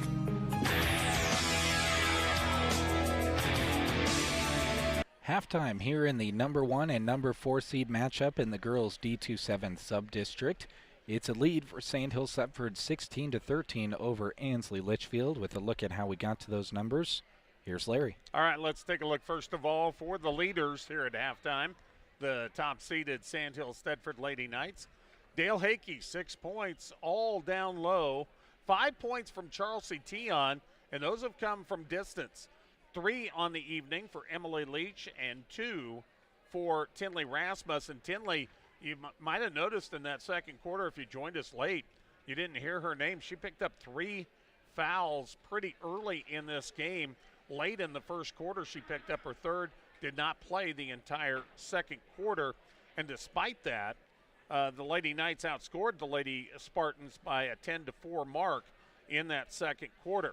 For Ansl Litchfield, they're led here at halftime by Clarissa Dowdy. A couple of buckets early in the game. She's got 4, 3 each from Catherine Pates, all from the free throw line. Kaylee Rohde, all from the free throw line. And Cadence Feldman from a 3-point shot. Team statistics, a lot of turnovers in this one. 13 whistled in the first half against Sandhills Thedford. 15 called against Ansl Litchfield. In the rebounding category, it got to a late start because there were so many turnovers early in the game. There weren't shots. It took about 3 minutes for the first rebound to even be registered. But here at halftime, Sandhills Thedford has the advantage 16-10. At the free throw line, a bit of an advantage there for the Lady Spartans. 6 of 10 so far in this first half, while Sandhills Thedford has only gone to the line once. That was Emily Leach, and she was 1 for 2. So again, here at halftime, your leading scores, Dale Hakey was 6 for Sandhills Thedford, 4 points for Clarissa Dowdy for Ansl Litchfield. The Lady Knights on top of the Lady Spartans at half, 16-13. All right, thank you very much, Larry. We do have a score update to bring you from our sister station, Casey and I. Broken Bow playing in the C1-11 sub-district there against Kearney Catholic.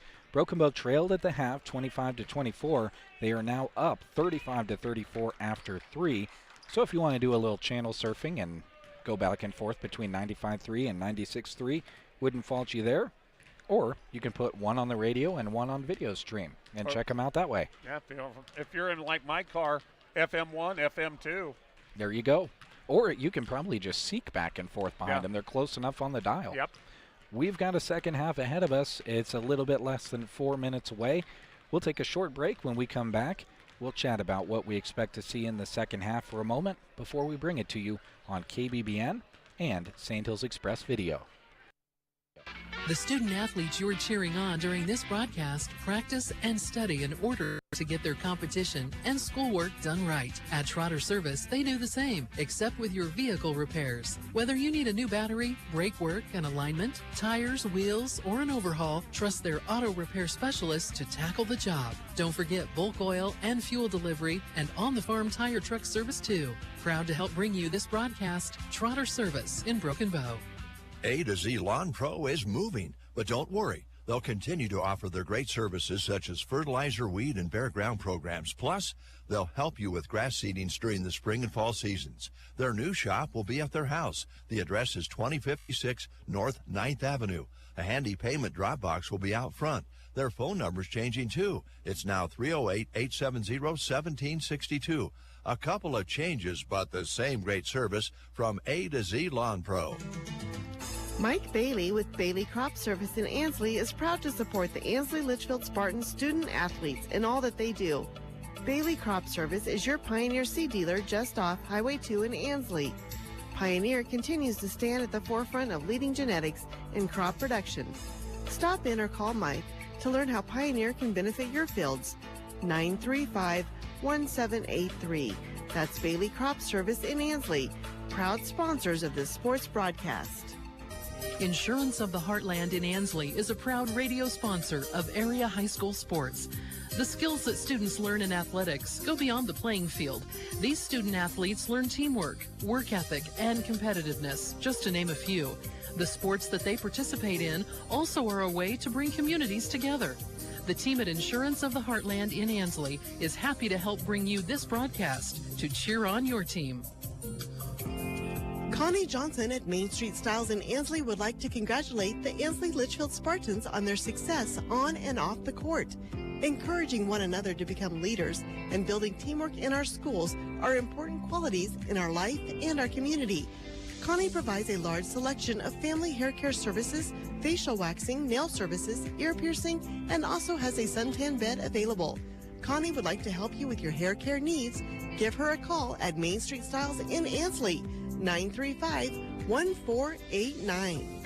Midwest Partitions Incorporated in Thedford would like to take this opportunity to salute all of the student athletes in the area for working hard to prepare for every contest of the season. Through all the hard work and determination you show, you are setting a foundation for a successful future after high school. Good work from Midwest Partitions, delivering expertise, efficiency, and execution. Midwest Partitions Incorporated in Thedford. Second half time here in Dunning. Sandhills Thedford basketball as we start the second half. Dale Hakey gets it in to Carly Hakey. She dribbles into the front court, far side wing, up to Tihan. Charles Lee, bright pink shoes, dribbles over, gets it to Dale Hakey, puts it up, scores. Simple offense, but effective offense for the Knights to open the half. And that looks like a play that was called at halftime to start the third quarter. Worked to perfection. Rhodey wants to answer with a three, left it long. Rebound Carly Hakey. Dribbles out of there. 30 seconds gone. The lone score to Sandhills Thedford, their basketball.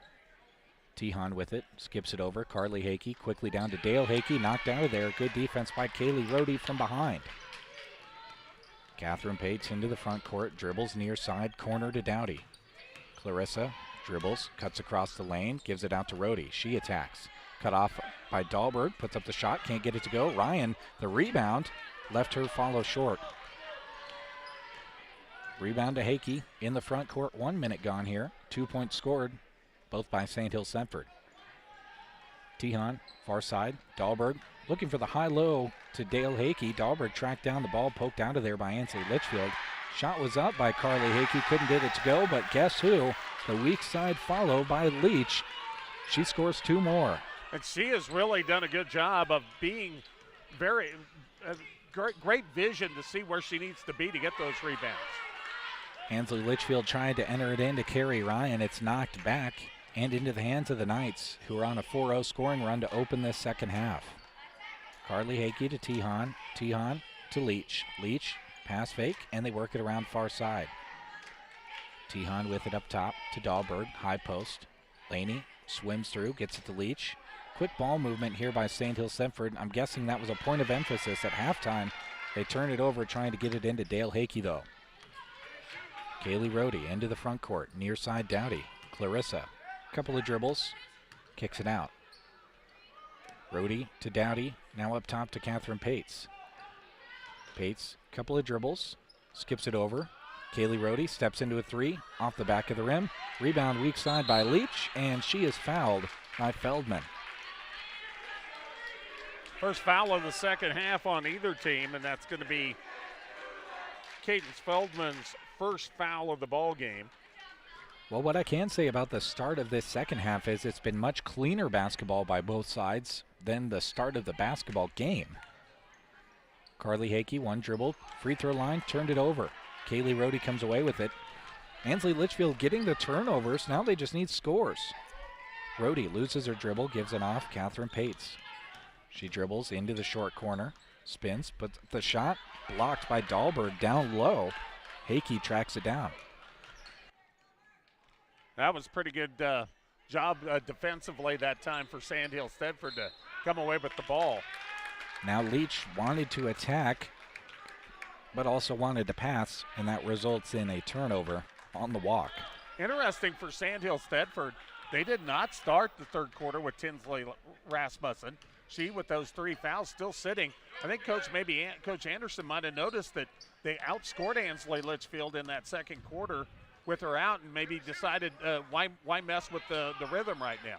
Rohde can't get the shot on the drive to go. Weak side rebound pulled out of there by Carrie Ryan. She goes back up and scores it to stop the scoring run by Sandhills Thedford to open the quarter. She had 19 last night. That's her first 2 tonight. Coach Anderson wants to talk things over for Sandhills Thedford. We'll step away as well and come back for the remainder of the third after this. The staff and administrators at Sandhills Public Schools are so proud of what this team has accomplished this season. They love backing the Knights. They get to see firsthand their hard work all the students put into their extracurricular activities all year long. No matter what activity or passion, Sandhills Thedford students set their goals high, and they're cheering them on every step of the way, saying, "Go Knights!" Sandhills Public Schools. Welcome back to Dunning. Thank you to Scott Harvey, your local Thrivent financial representative. Life insurance can help you protect your future and loved ones, but your needs may change over time. Thrivent is committed to helping you find solutions that align with your life. Schedule your checkup today. Call 308-872-2511 to learn how Scott can help you. Thank you to Scott Harvey, your local Thrivent financial representative, for bringing you this broadcast. So we mentioned Carrie Ryan had 19 last night. Kaylee Rohde had 12, combined 31. Tonight combined 5, but yet they're only down by 5. Tenley Rasmussen back into the basketball game. She has it far side. Set play to Dale Hakey out of the timeout. Man, that one was all but down on the feed into the near side post. Feldman comes away with it for Ansley Litchfield. Tiptoeing the far sideline, it's slapped out of there by Rasmussen. Ansley Litchfield fortunate to retain possession there as Feldman kind of dribbled into no man's land. Feldman has it slapped back to her by Leach. She'll shuffle a couple feet to her right and will try and inbounds again. Spartans to toss it in, gets it to Rohde, corner to Carrie Ryan. Nice feed. Carrie can't get the shot to go. Dale Hakey pulls down the defensive rebound. That's 5 for her here in 5 rebounds in the second half, that is, for Sandhills Thedford. Ball knocked out of bounds. It will stay with Sandhills Thedford, though. They key it in the half court. Leach in the corner. Dribbles to Hakey. Around to Tihan. Puts up a 3. Side of the rim. Can't get it to fall. Fight for the rebound is going to result in a jump ball. Possession arrow will send us to the other end of the floor with Ansley Litchfield. Down 5, 20-15. Kind of weathered that little bit of a storm at the start of the third quarter as Sandhills Thedford went on a miniature scoring run. Catherine Pates into the front court, hounded by Carly Hakey. Dribbles around it, gets it off to Rohde, top of the key. To Carrie Ryan. Carrie back to the rim, gives it off. Rohde dribbles in, double teamed, trying to get it out. Gets it to Feldman, who totes up a 3 and hits it. A big three-pointer to pull within 2 for Ansley Litchfield, and now Sandhills Thedford turns it over. An unforced error there between Tenley Rasmussen and Carly Hakey. No one was back defensively for Ansley Litchfield applying pressure, but they turned it over anyway. 17 turnovers now on Sandhills Thedford. Spartan faithful with some renewed energy. Catherine Pates drives in, kicks it out to Feldman. Now Rohde far side. Kaylee Rohde dribbles, centers, in the corner, Dowdy. Clarissa attacks and lost it. Tihan took it away from her, and now a foul is called. Clarissa Dowdy essentially committing a foul with her back as she lost her footing and fell into Tihan and gets whistled for her first. Yeah, that's exactly what happened there. She lost her balance and just fell into the player that stole the ball. Now Tenley Rasmussen almost is able to pull that one in and retain possession for the Knights, but it is a turnover. Back to Ansley Litchfield. They're down 2. as we tick inside 3 minutes to go, third quarter.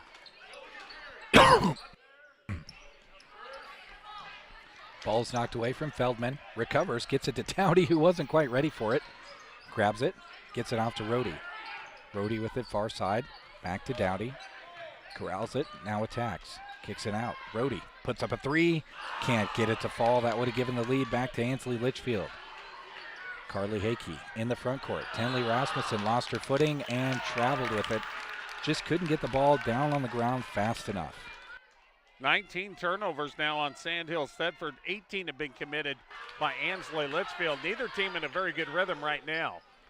Feldman with it far side to Pates. Far side block. Pates turns. Hook shot in the lane. Can't get it to fall. Carrie Ryan had her hands on it. Somehow saved it in.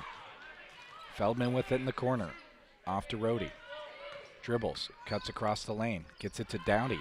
15-footer. Left it long. Rebound is going to go off of Carrie Ryan. Back to Sandhills Thedford. Carrie Ryan, though, since halftime, has been much more active on the offensive end, Jeremy. They're getting her more touches, for sure. And you have to. She had 19 points just last night. Sandhills Thedford back in the half court. Inside 2 to go here, third quarter. Shot put up from just inside the arc by Tihan. Can't get it to fall. Rebound tracked down by Carrie Ryan. Ansl Litchfield basketball. Rohde in the front court. Tracks it down, now attacks. Tenley Rasmussen tries not to commit a foul. Doesn't. Dale Hakey blocks it out of there with two hands on the inside. She basically just took that ball away as she was trying to get that shot down low. Rasmussen into Dale Hakey, muscled that one up. Almost got the hoop in the arm, just missing the hoop part. She will go to the line for two, though. Well, she gets that up about another inch or two. That English takes it on in there. That's going to be the second foul on Clarissa Dowdy. Boy, this game has been a grind, hasn't it? Third quarter, it's only 20-18. Make it 21-18 as Hakey knocks down the first of two. She makes this free throw. She'll be the first player in double figures for either team. Hakey felt the pressure of Larry Kottner and couldn't get the second one to go. And a jump ball is called on the fight for the rebound. We'll stay on that end. Yeah, that's probably, I probably am the one that should be blamed for that. That was like a roundabout away announcer jinx. Timeout is taken, 1:18 to go in the third quarter. We'll step away as well here on KBBN and Sandhills Express Video. Muddy Creek Ag supports the Ansl Litchfield Spartans. Pete, Brian, Trey, and Brandy are your suppliers of all feed and seed products, Traeger grills, and seasonings as well. They also have new and used seed tenders and are proud to be channel seedmen. Good luck, Spartans, from Muddy Creek Ag. Call them at 308-935-1155. The same people with the same great products on Highway 2 in Ansley, America. Litchfield Pack offers their customers custom processing and butchering that is second to none. Bruce and the crew also make bologna, salami, and sausages that your taste buds are sure to love. Go visit them in Litchfield and ask about the services they can help you with. Open 8 to 5 Monday to Friday and Saturday 9 until noon. Litchfield Pack, proud to help sponsor this sports broadcast. The lead is 3 for Sandhills Thedford. 21-18, 1:18 to go here, third quarter. Sandhills Thedford basketball under their own hoop.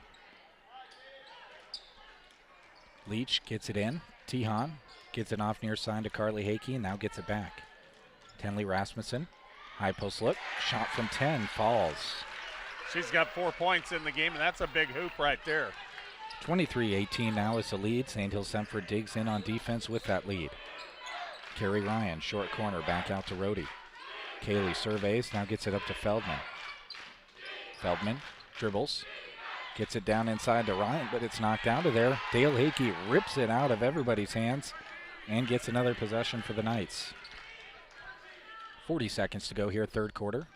Tihan, Carly Hakey, now far side Leach. Patient offense here from the Knights. Tenley Rasmussen gets it near side. Attacks. Wow, nice feed into Dale Hakey, had it slapped away. Dribbles out once and is fouled on the shot from 5. Really like that move there from Dale Hakey. Didn't have anything inside, just took one dribble, gained herself a few extra feet, and that's why she's at the line. Dale Hickey gets that ball down that low. A lot of the good things are going to happen for the Lady Knights. Is she's either going to put it in the hoop or probably get a foul drawn, and that's what happened there. Cadence Feldman picks up her third. 10th point is scored by Hickey as she makes the first. The second one she didn't like the looks of. She, in fact, jumped, might have willed it through into the hoop. She scores it, and we go under 30 seconds to go. Ansl Litchfield now down 25-18. Carrie Ryan dribbles, gets it out to Rhodey. Kaylee gives it back to Ryan. Carrie squares up against Hickey, lost her angle, gets it over to Dowdy. Along the baseline, Feldman is shoved out of bounds. Tehan going to be whistled for this one. That's going to be her third. First team foul, though, of the second half on Sandhills Thedford. They've done a good job of not fouling here in this half. 6.9 seconds for Ansl Litchfield. They'll inbound it on the far baseline. I think that's the first time I've heard the buzzer all night long. Just now, as they indicated that they wanted to have a substitution come in. It was Anna Clark for Sandhills Thedford. Now the baseline play. Catherine Pates getting close to a 5-second call, and there it is. Well, you don't see that very often, but that is called right there. That and the 10-second call are what you can hang your hat on defensively as a team. Sandhills Thedford does it there. Tenley Rasmussen, 3 seconds, dribbles, and a double dribble called. She brought that offhand up. Another turnover. Now the whole length of the floor to go in a second and a half for Ansl Litchfield. Tough task. Rhodey receives it and is just going to dribble it out as we head to the fourth quarter. Sandhills Thedford leads it 25-18. Back with the fourth here on KBBN after this. February is Teen Dating Violence Awareness Month. Last year's theme was Talk About It. This year, it's Be About It. Education and raising awareness is important. 1 in 3 high school students experiences either physical or sexual violence or both, perpetrated by someone they are dating. If you have questions or just need to talk, advocates are available 24/7. Call Healing Hearts and Families locally at 308-872-5988 or 800-942-4040. Text Love Is to 2522 or chat at loveisrespect.org. Pates Farm Service is a proud supporter of Ansl Litchfield Spartan Athletics. Both in sports and athletics, they know how hard the athletes work to give their best effort, and they want to wish them the best of luck as they work this season.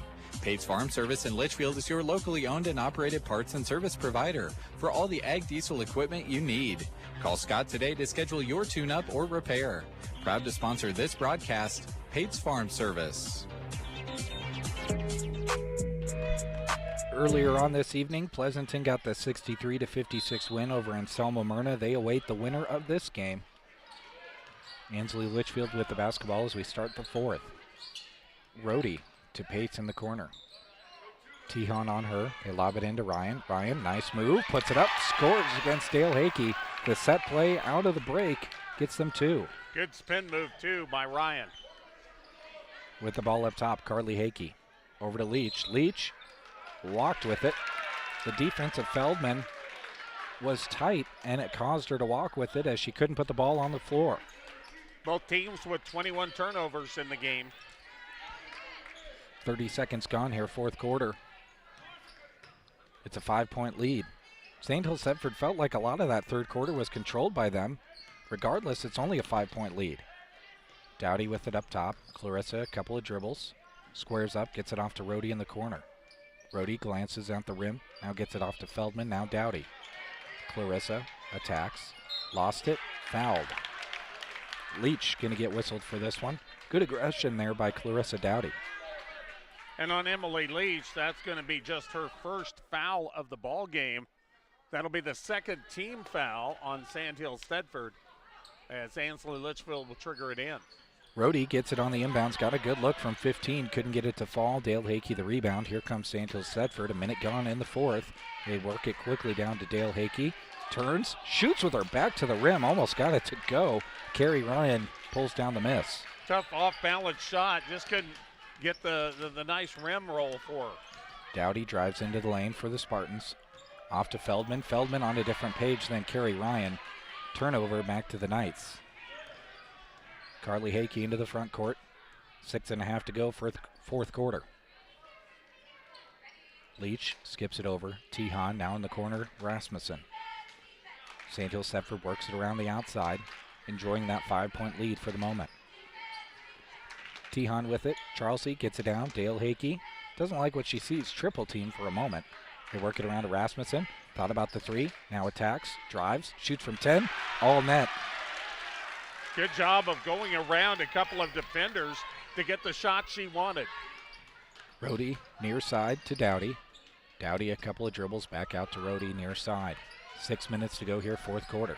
Kaylee Rohde off to Carrie Ryan. Carrie, jump shot in the lane, can't get it to fall. Dale Hakey, another rebound. Well, she is quite the rebounder. She had her eyes on that ball the moment it left the shooter's hands. Tehan with it in the corner to Leach, now gets it back. Sandhills Thedford content to play a little bit of catch with this 7-point lead. They work it down inside to Dale Hakey. Defense was tight, maybe a little bit of a forced pass. Turnover back to Ansl Litchfield. Pates into the front court, spins inside, puts up the shot, no whistle, lots of contact, and we go back the other direction. Tenley Rasmussen behind the defense, and a technical foul going to be whistled here. Yeah, and it's going to go on Catherine Pates, who was kind of giving the official a little bit of an earful on the way back. I've seen technical fouls called for less, and I've seen technical fouls called for more than that. I'll just leave it at that. I could have seen it going either way. And I was looking down doing some of my stats, so I didn't quite see what was going on. But, yeah, but you can't get on the officials too much. Tenley Rasmussen to shoot the technical free throw. Gets it to fall. Second one upcoming. It's now an 8-point lead. Is this the largest lead that either team has had? Yes. Rasmussen misses the second one off the side of the rim. Now they had possession when the technical foul was called, but either way, the technical is 2 shots and possession. Hakey to key it in. Dale gets it to Carly, who brings it into the front court as we approach 5 to go here, fourth quarter. Catherine Pates steps in front of the pass, drives in, lost it. It will stay on that end with Ansl Litchfield. Carly Hakey recovered well and knocked it out. Catherine Pates to key it in, slaps the basketball. Looks for a teammate, throws it up high. Feldman couldn't track it down. No, she saved it in. Now Leach tracks it down for Sandhills Thedford. Gets it off, Carly Hakey. Dribbles it out, and we reset. Tehan, near side, Tenley Rasmussen goes baseline, and a timeout is called by Coach Anderson. We'll step away as well. 4:54 to go here, fourth quarter. It's an 8-point lead for Sandhills Thedford. Sandhill Oil Company is a family-owned business that has provided quality fuels and services for 3 generations. With 3 convenient locations in Thedford, Hyannis, and Valentine, they've served the Sandhills since 1961 with propane delivery, pipeline installation, quality Sinclair fuels, and the Dynamart, open 7 days a week. Experience a team that cares about your fuel, irrigation, and more. Sandhill Oil Company.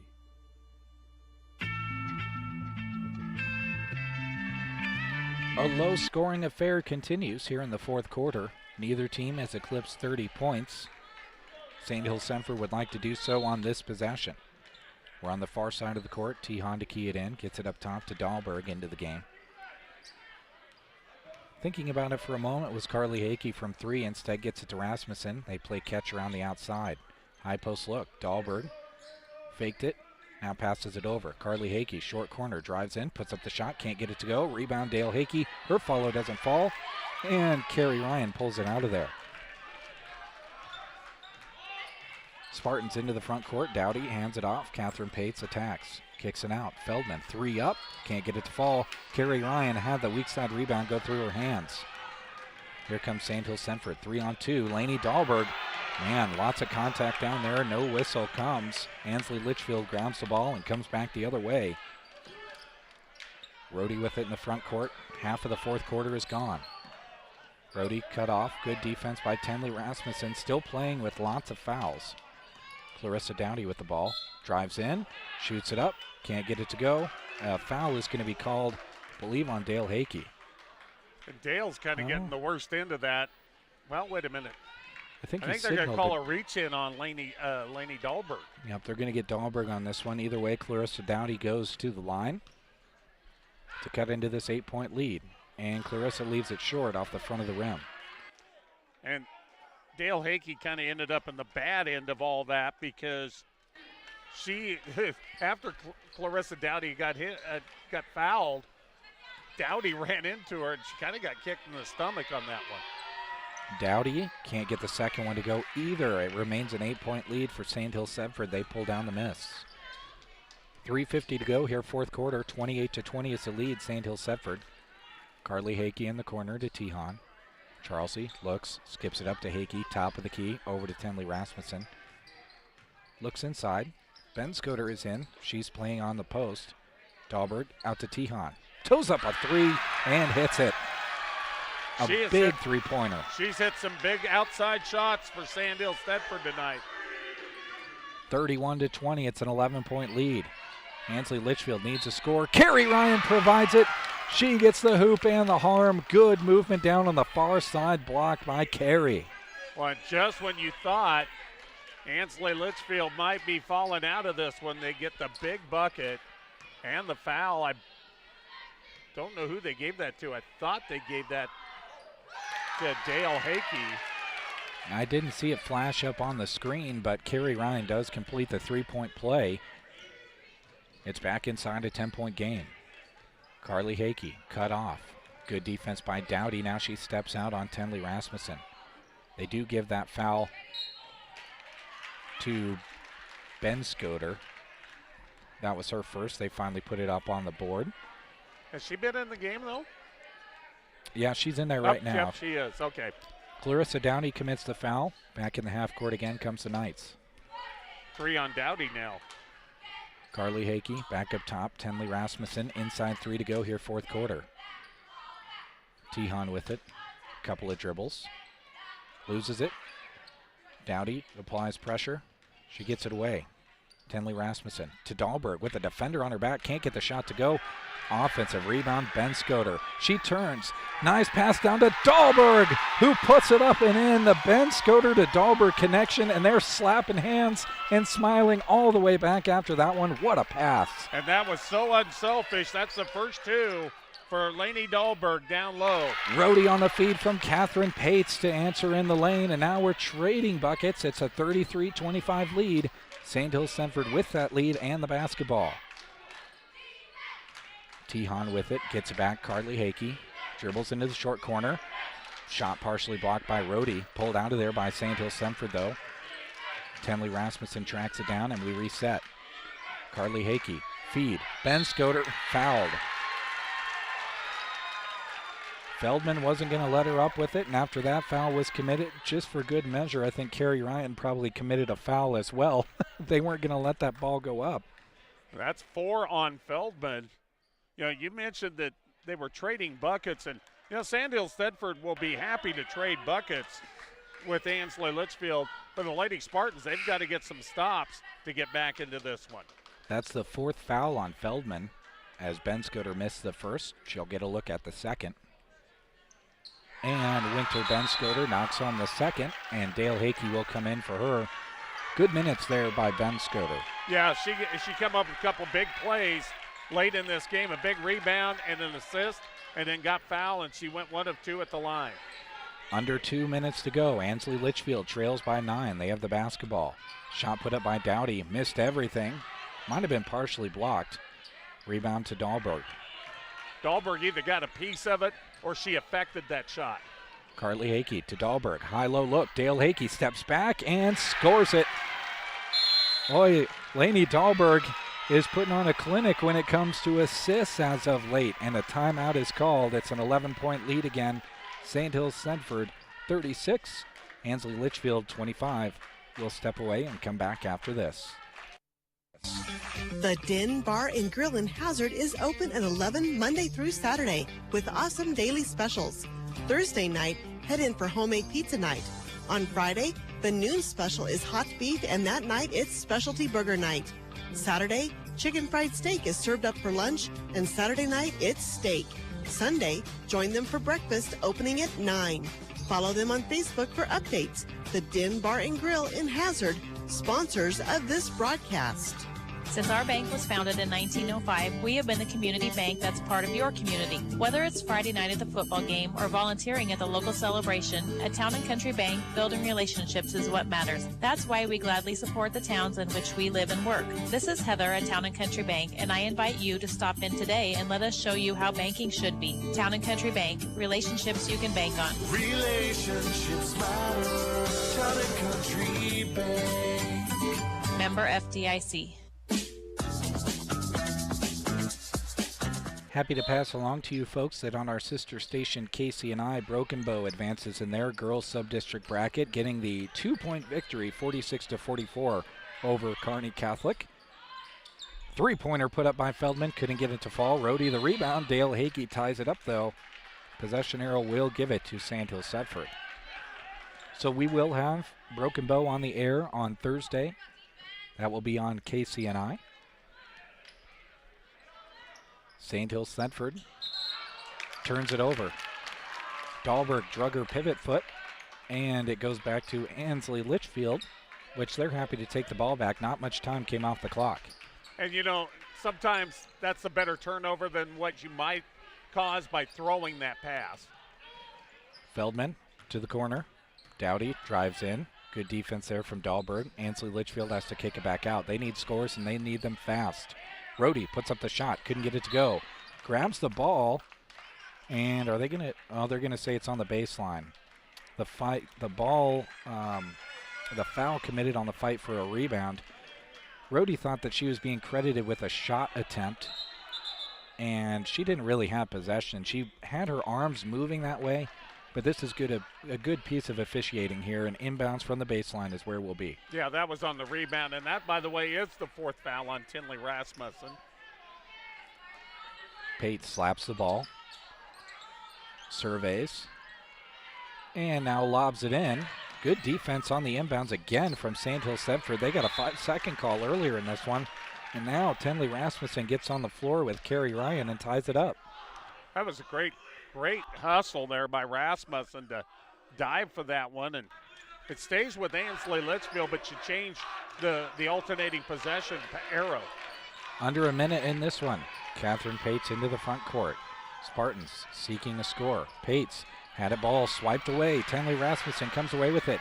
Running into the front court. Across to Dahlberg, puts up the shot. Can't get it to fall. Rebound, Carrie Ryan. And I think Tenley Rasmussen just picked up her fifth. She did. She will foul out of this ball game with 7 points in what was really limited action tonight. I'm not sure she played a whole half of ball. Tenley Rasmussen visibly upset after fouling out of the ball game, but as it looks right now, this isn't going to be her last game as a senior. Ansley Litchfield turns it over. Tehan fouled and can't get the layup to go. She will go to the line, though, as Sandhills Thedford can put this one away at the free throw line. And that's going to be it for Cadence Feldman, who's going to check out and foul out of this game with 6 points. With Broken Bow winning over on KCNI, that indicates to me that we will have that game for you on KCNI, as we will have state wrestling going on KBBN. Our broadcast here on Thursday from Dunning for the Subdistrict final game will be a video-only broadcast. So those of you that are listening on the radio, you'll need to tune in to support either Sandhills Thedford or Pleasanton for that basketball game on Thursday. We'll bring it to you on Sandhills Express YouTube and Facebook pages. And every year this week of February is always busy on Thursday night, and it's going to be especially busy this year. Tehan goes 1 of 2 and drops back on defense. 31.7, Ansley Litchfield basketball. They trail by 12. Rhodey out to Pates, toes up a 3, hit it. Wow, nice looking quick shot there. It's a 9-point lead now, 20 seconds. Ansley Litchfield just dropping back on defense, not playing the fouling game now. And Sandhills Thedford will toss the ball around, and the final 10 seconds will come off the clock. Anna Clark out to Dahlberg. 4, 3, 2, 1, and it is a Sandhills Thedford victory, 37-28. They will advance on to play here on their home court on Thursday against Pleasanton in the Subdistrict final. Should be a lot of fun. We hope you join us for it on the video-only stream on Sandhills Express YouTube and Facebook pages on Thursday. We'll take one more commercial break. When we come back, Larry will give you the final numbers, and we'll wrap things up here tonight in Dunning. Kirkpatrick Cleaning in Broken Bow is a proud sponsor of this sports broadcast, and they wish all of the area teams good luck. You deserve to treat yourself to cleanliness. Let Kirkpatrick Cleaning worry about keeping your home clean so you can enjoy that much-needed leisure and family time. They offer air duct, carpet, and window cleaning, and can help with fire and water damage too. Call Kirkpatrick Cleaning in Broken Bow at 872-6374. Supporters of area high school sports and this broadcast. Baco Transfer Incorporated of Litchfield buys, sells, hauls, and grinds hay and other forage crops year-round. Specializing in handling and processing, their fleet of specialty equipment with experienced operators work with many operations across central Nebraska. They also operate a full-service automotive repair shop for trucks and passenger vehicles in Litchfield. Driven to exceed your customer service expectations, Baco Transfer, proud to help bring you this sports broadcast. Interest rates are on the rise, and now's the perfect time to consider using a CD to put your extra cash to work. But how do you decide which CD term is best? Well, at Flatwater Bank, we've got some great news. Our Anytime CD currently pays 3.05 annual percentage yield and has a fixed rate for 39 months. There's no penalty for early withdrawal after only 6 days. That's right, 3.05% APY for our Anytime CD. Visit us online at flatwater.bank for all the details. Member FDIC. Ewald's Grocery is your local community connection for high-quality foods, friendly service, and great prices. Everyone at Ewald's Grocery takes pride in their community, and they appreciate your business. With over 80 years of business, they're honored and privileged to serve the local community. They're big supporters of the Sandhills Thedford Knights and love every opportunity they get to cheer on their hard work and dedication. Ewald's Grocery in Thedford, sponsors of this sports broadcast. Just as all the area sports teams work to build themselves towards victories, your building team at Ansl Lumber and Supply is ready to help with all the projects you have going on or have in mind. They're open 8 to 5:30 Monday to Friday and Saturday 8 to noon. Provide delivery and offer the quality tools and products you can depend on, including premium grade lumber. From framing and trusses to countertops and cabinets, Ansl Lumber and Supply, proud sponsors of this sports broadcast.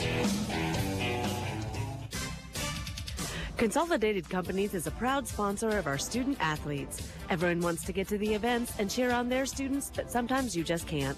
Keeping up to date on all the local sports is hard to do, but Consolidated Superfast Broadband can change that. Find all the latest information on local school and broadcast channel web pages, along with news and weather. For more information, call Consolidated at 1-800-742-7464. Plus, look for them now on Facebook, facebook.com/Consolidated Companies.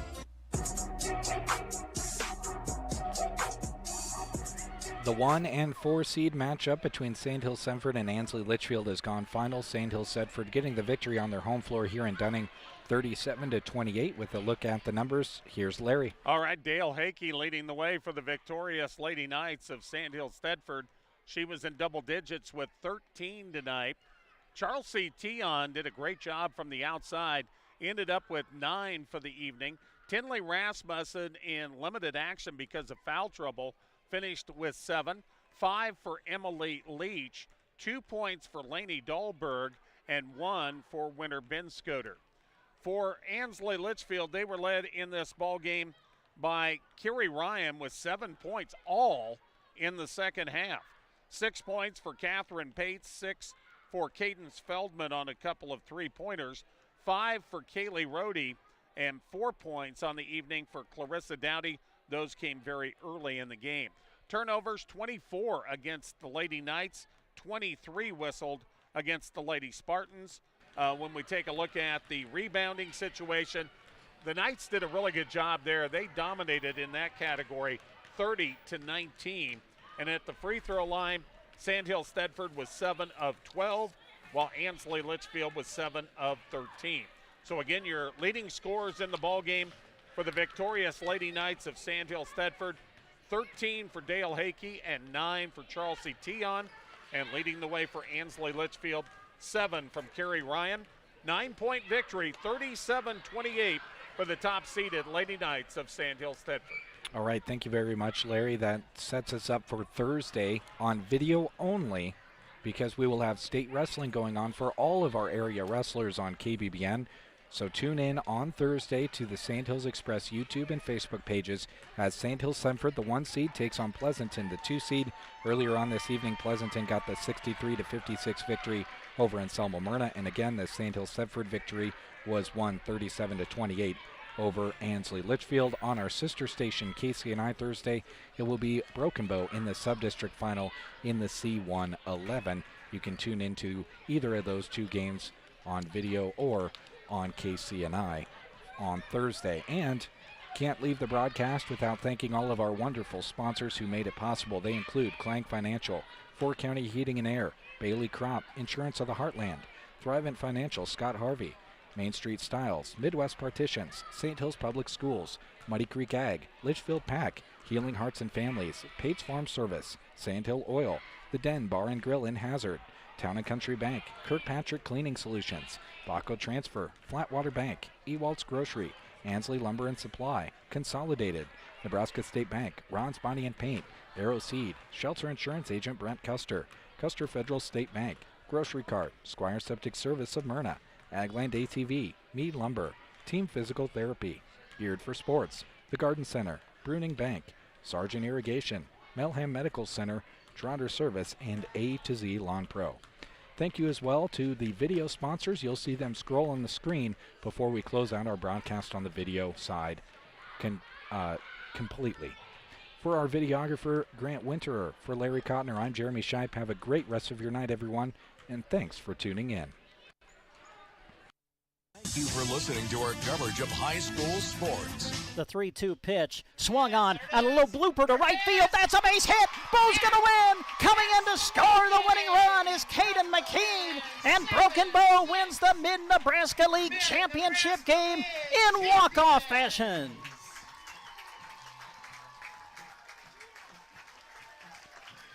Carter Johnson, a little flare to right field. Found the outfield grass, and Broken Bow has won the Mid-Nebraska League Championship. He's just a strong opponent for any wrestler. I mean, undefeated state champ last year in the state finals the year before, a 3-time state medalist, and there, a really nice takedown. Good fluid motion by a guy that's wrestling 195 pounds. Brady Skinner with it, up top. Fay at the buzzer, hits the 3, nice looking shot. To Folkers, back at the Grant, long 3, got it! Nice. Cash attacks, double, almost triple teamed, out to Connell, deep 3, hit it. That's a 3 for South Loop. I have to make sure I set my cruise control when I drive after I watch this event. Yeah, exactly. Car 204, the Yellow Viper of Ryan Firstenau. Oh. Hello to all our viewers out there. Thank you very much for tuning in. You get a look at where we're talking to you from. You get second 6 and now 5. Pandorf atop of the key 3. Good! Pandorf at the buzzer. Johnson hammered out towards center. Home going back. Home will dive, and did he make the catch? He did! Caden Home, a diving catch across his body to the right. Ball comes out of there. Who's going to hop on top of it? It's going to be scooped up by Cooksley. Inside the 30, the 20, 15, 10. Can he get there? He can. It's 6 points for Sandhills Thedford on defense. The scoop and score. Calderos sends it in the corner to Santos, a 3, got it. His 3rd from downtown in the quarter. With the bounce, gets it into Ryan. Nice post move, lays it up and in, and scores 2. 10.2 seconds left. Plays it out to Pandorf, top of the key. Long 3, she puts it up, and that's going to go. And they turn it over, does Hyannis. More could be showtime, goes up and jams it. What a way to end the half for Mullen. Finney lost it to Cash Gracie. Cash runs forward, dunks it, and looks over at his fellow students in the student section on the far side and gives a fist pump. Bounce pass to the elbow to Jackson Henry, handoff Loy. Loy picked up by Miller. Loy bounces it inside to Henry. He'll put it up and score! And Ansl Litchfield has their first lead of the game. That's a good-looking car out of Laramie, Wyoming again. Can't get it to go. Lance Jones the rebound. Throws it ahead to Cash Gracie. He puts it home with one hand on the dunk.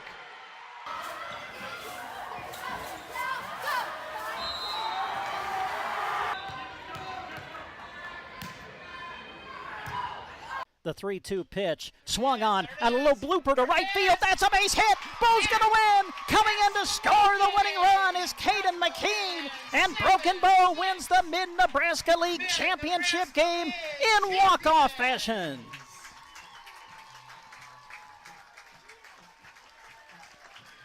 Carter Johnson, a little flare to right field.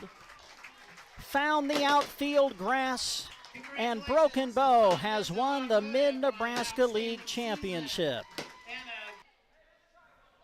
He's just a strong opponent for any wrestler. I mean, undefeated state champ last year in the state finals the year before, a three-time state medalist, and there, really nice takedown.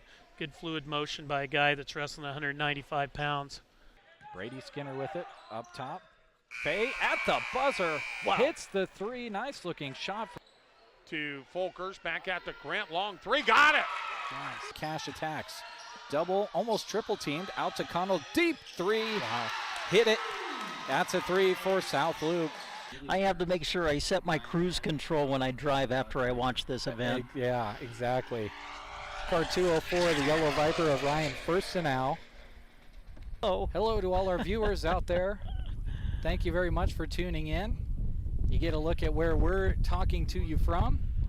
You get second, 6 and now 5. Pandorf atop of the key 3. Good!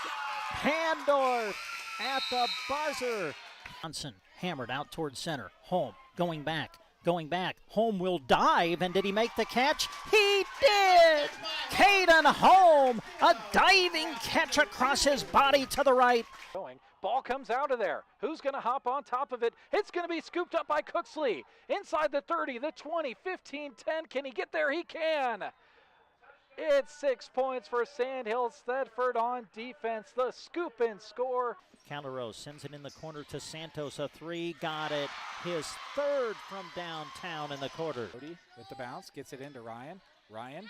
Nice post move. Lays it up and in and scores 2. 10.2 seconds left. Plays it out to Pandorf.